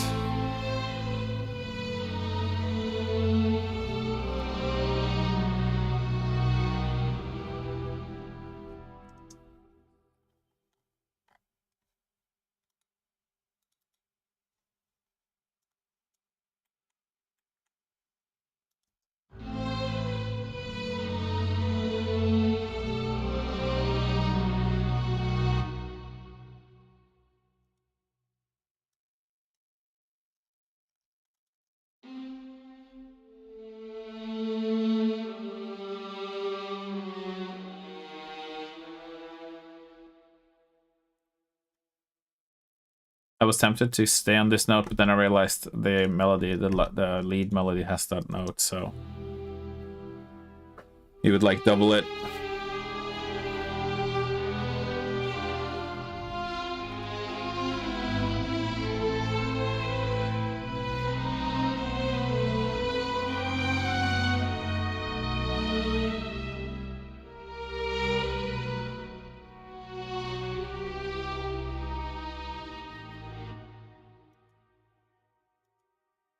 So this actually clashes.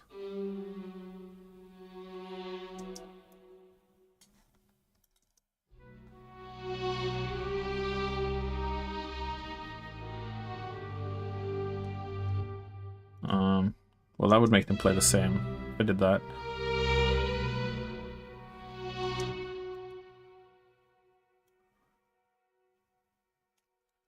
Alright, so it's fine. I can't be bothered anymore.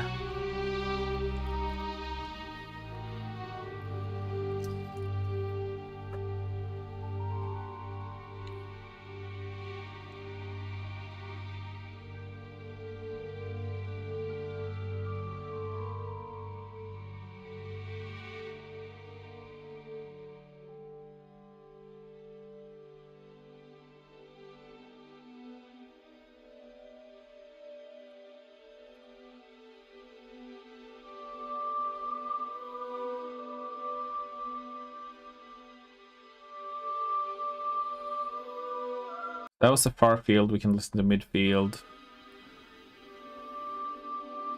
which is the same speaker setup I have in my room. It's midfield speakers. It just means that they're closer to your face, and the far fields are further away.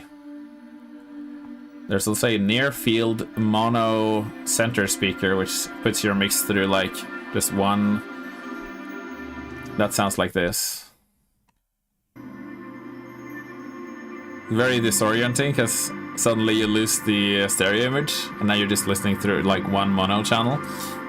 But it can help to expose some vulnerabilities in your mix, where, for example, one note or instrument is like really dominating the mix. It will be very evident when you put it through like a mono channel. what's like dominating, you know? Because when you spread it out into stereo, it's kind of like, well, I can kind of differentiate things based on the stereo imaging and where it is, but and it kind of desensitizes you a little bit to the volume differences. So then it can help to just listen to it once through this mono channel.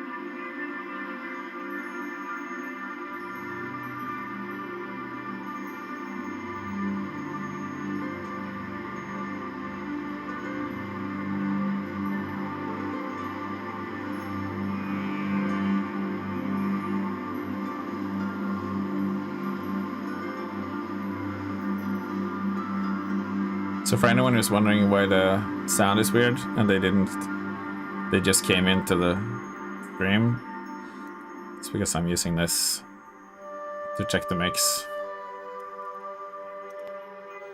This is what the mix actually sounds like. Very satisfying when you finally go back to stereo.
So now we peaked, and that's probably because of this.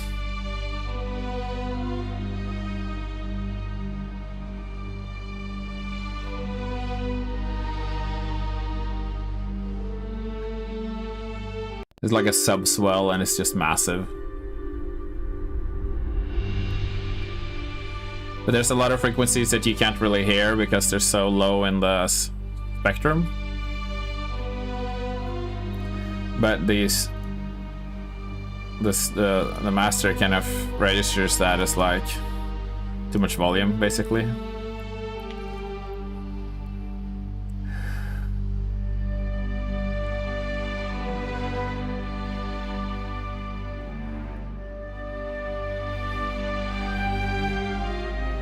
Sounds quite nice with this like mastering glue on.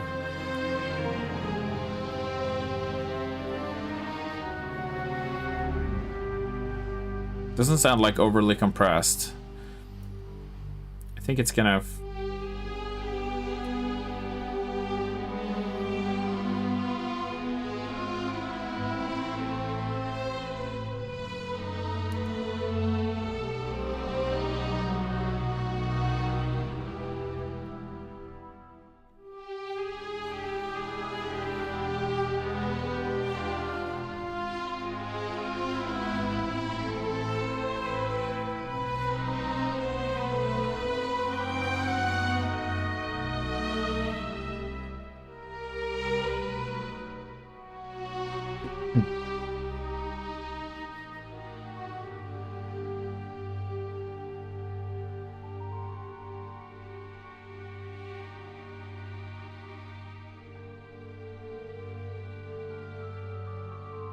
So like, could the track be louder?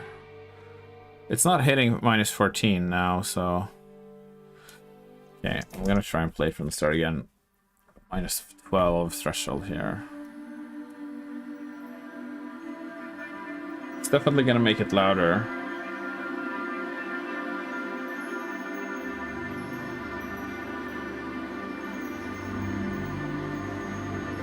It's because when we increase the volume and then we reduce the volume of some of the loudest elements, we reduce the overall volume because it was the loudest elements that were making it really loud. And then we make it louder again, and then we reduce, and then we make it louder, and then we reduce. It's like you can start kind of flattening things out to balance it a bit more and hit the loudness target while trying to create a balanced mix.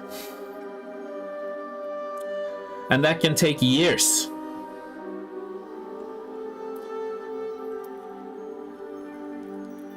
Nah. We're gonna finish it tonight. I promise. In the next 5 minutes. Nah, I probably shouldn't promise that. Never promise that you're gonna get the mix done in 5 minutes. It ain't gonna happen.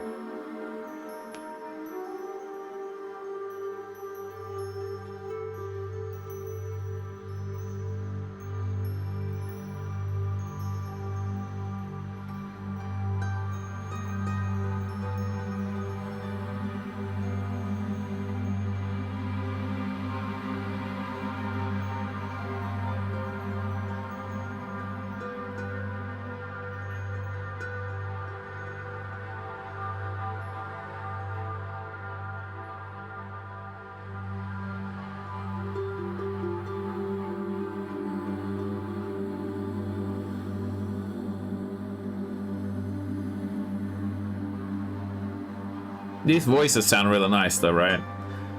This is from Spitfire Albion 6, I think. Solstice. Got loads of really nice instruments in there. Bulky, mysterious stuff. I love it. It's so usable for like fantasy stuff.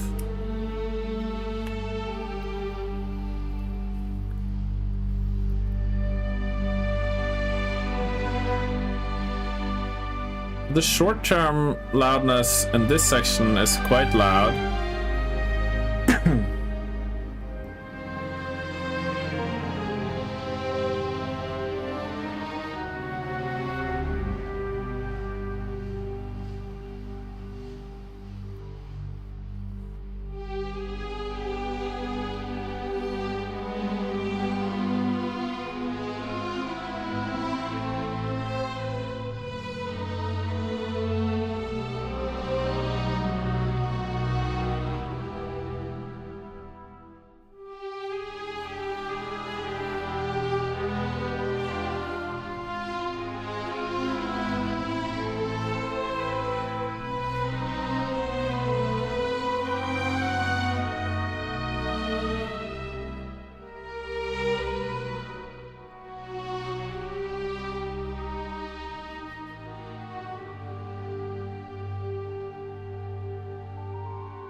I think actually YouTube normalizes volumes to 14, -14. So I'm wondering if even if I didn't hit -14 here, it would actually bump up the volume automatically there. Which is obviously not ideal if you have an unmixed video. No, I don't actually think it does normalize it, because I've seen videos that have like hella low volume. But it caps it at -14 LUFS, I think. So if you have a louder video, it'll make sure you don't exceed that volume.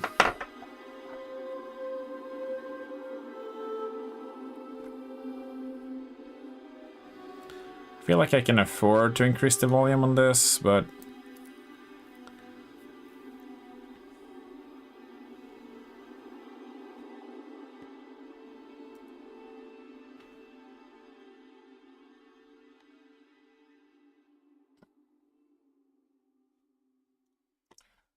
that's cool.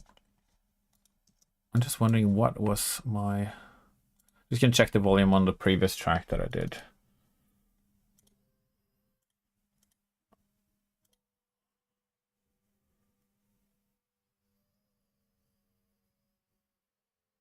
That's definitely louder though.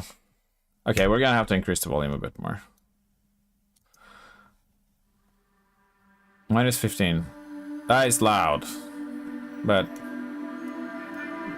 hopefully it's just right.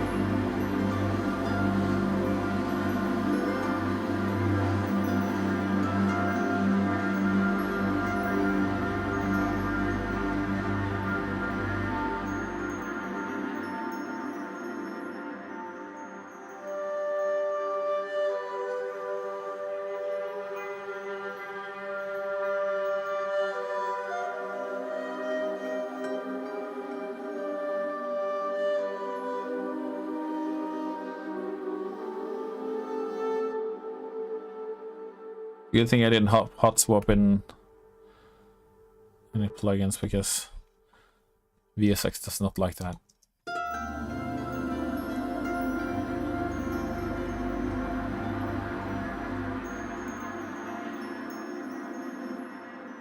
I'm just gonna do like a sort of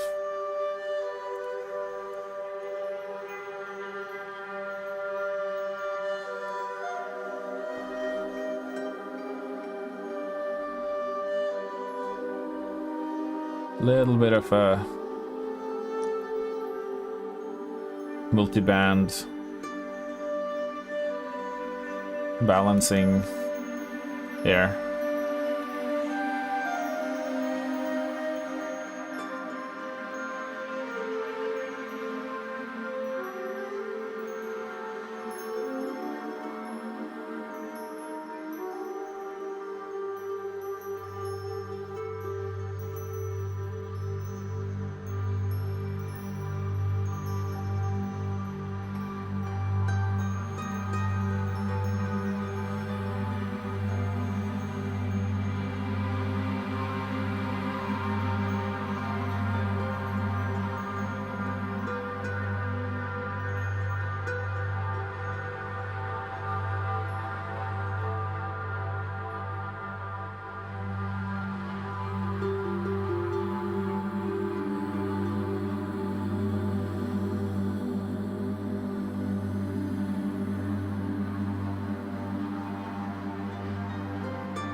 Hey Krager, it's been a while.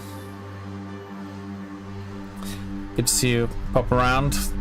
I'm supposed to be finishing up, but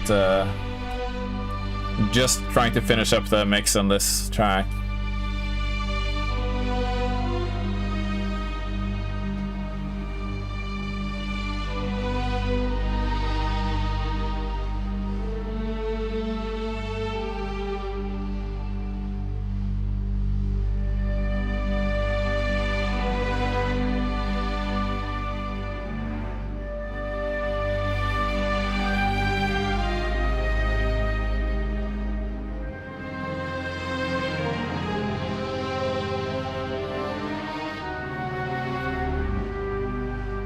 I think if we can hit like an average of -15.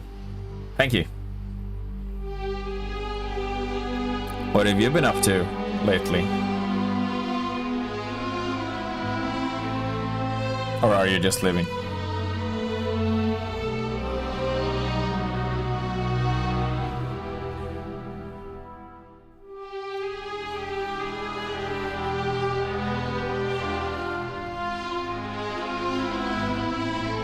'3D model, I guess. Oh.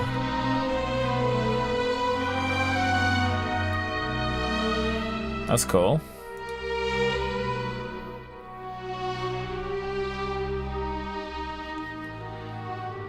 Like digital 3D modeling, not like 3D printing.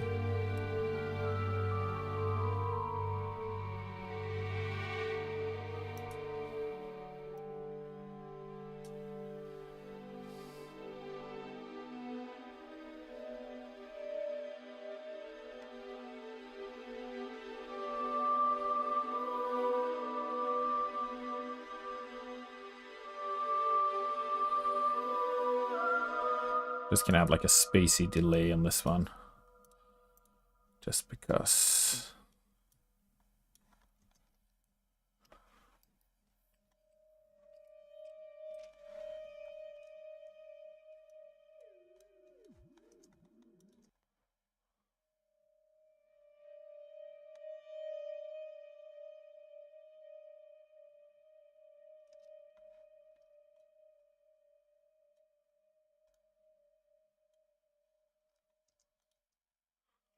Thinking of 3D modeling, a 3D painting to 3D print.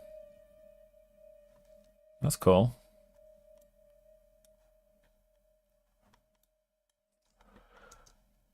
A 3D painting. How does that even work? What is a 3D painting? I thought paintings were traditionally 2D.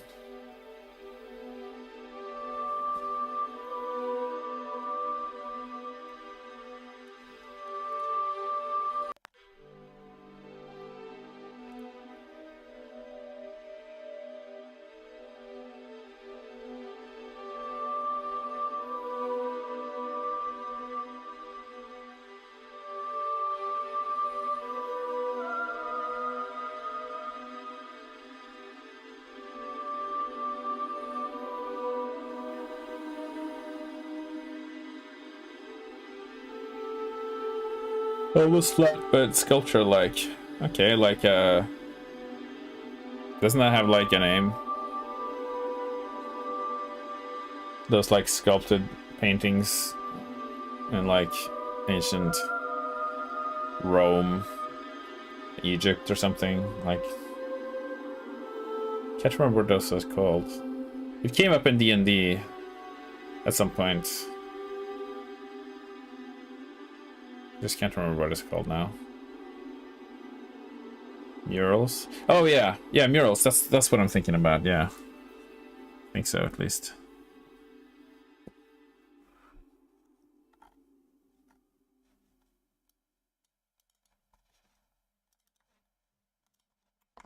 Murals, yes. So kind of like a mural, or?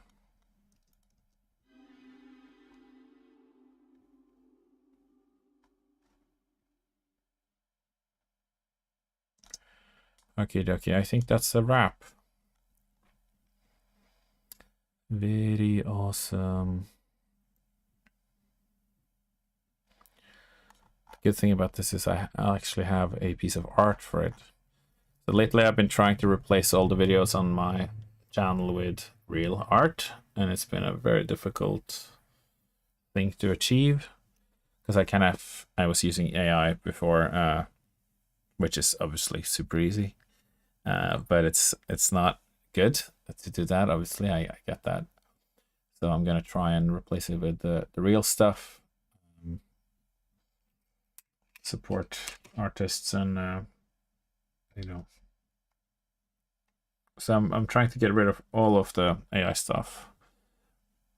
It's just I have to. I kind of want to do it. I kind of wanted to do it all at once. I might upload this snake one because it's like I have a piece of art, and it's just that I imagine that a lot of artists might not want their art next to AI art, which is kind of why. Oh yeah, I saw the stuff you sent me in Discord. Very, very awesome. Thank you so much for helping out finding art and stuff.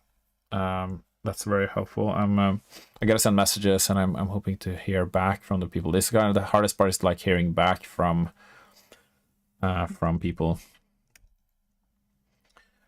because it's almost always like you send a message and don't get a response. But I have gotten some responses, so I've got like a third of the stuff replaced right now. So that's nice.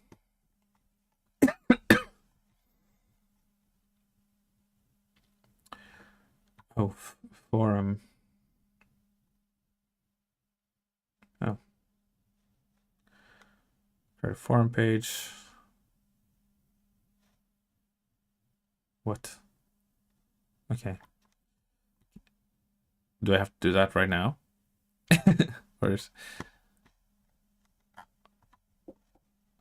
Oh, you did say when you have time. Okay, cool. I will do that.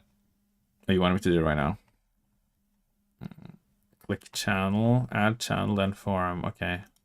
Create channel. What? I don't have that. You have time. I do have time. I am exploring, so I do have time. I can't find the forum type on here. Create channel. Forum just isn't a choice for me. Maybe it's because of my version of Discord. I'll try and do it on the internet. The browser. Mac is a bit... no, I don't have... Maybe my server isn't like high enough rank or something. It's not like a thing. Server settings.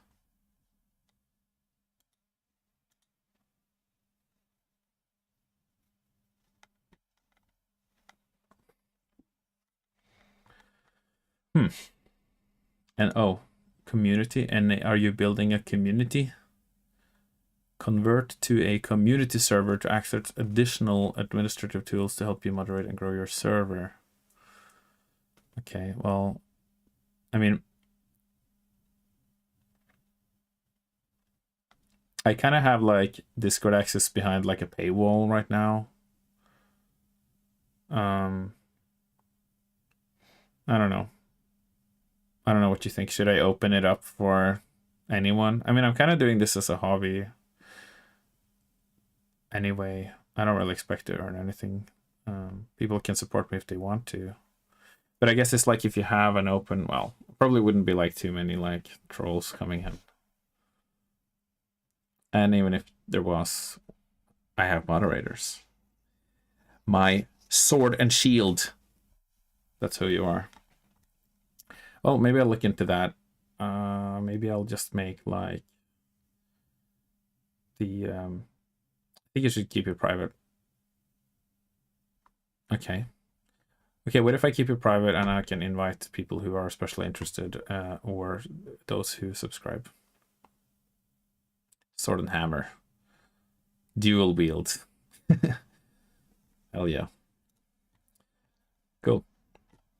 Okay, well, that's a wrap. Thank you all for coming today, and we've made the music for this snake lady. It's pretty cool piece of art, huh? I messaged the guy who made girl, they, whatever.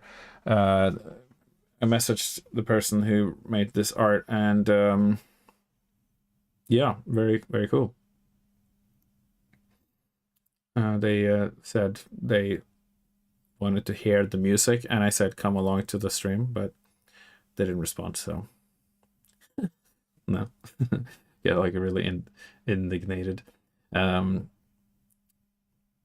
I'll send it to them and I'll see what they say. Maybe they'll want to let me use more art. We'll have to send a link. Yes. I guess I could upload the track and like an unlisted for now until I manage to change all the other art and stuff. Yeah, it'll be good to get like a full overhaul. It's just been difficult to kind of like find the time. When I go to Japan though, maybe I'll try and prioritize spending some time on it. First week when I get there, I'm gonna have off because I'll be jet lagged as hell. So just gonna have a week off. So the stream next week might not happen. Well, probably won't happen. AKA will not happen. And also the time of the stream will probably have to change. I will probably have to stream around like early in the day, like around lunchtime. It'll be like, because it's 8 hours ahead in Japan. So if I start streaming at like 7 or 8 or something like that, it's probably better to stream a little earlier, to be honest. Can you ask for artists for Twitter on Blue Sky? Yes. Yeah. I'm just a bit wary of like using my, well, I don't know.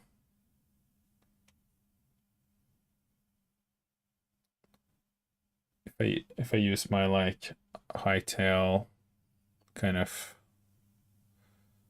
channel to ask people for art, I don't know. I don't want to like send out any like wrong signals or whatever. Say for a personal project, you can give me your art for free for promo. I don't know. It's just like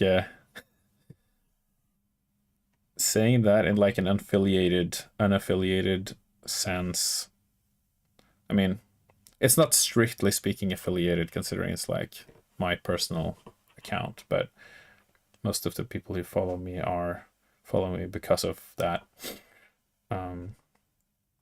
Yeah, okay, yeah. I mean, I can ask people if they know good people, just to find people, not be like, send me your best art and I'll choose a winner. You know, some people do that, you know, because like super exploiting their kind of like fans or whatever. Voluntary project. Yes, that's a good way to phrase it, I guess.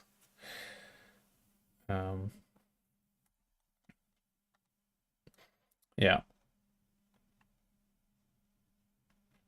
Intern job. Intern. You can be a great asset to the company. Great asset.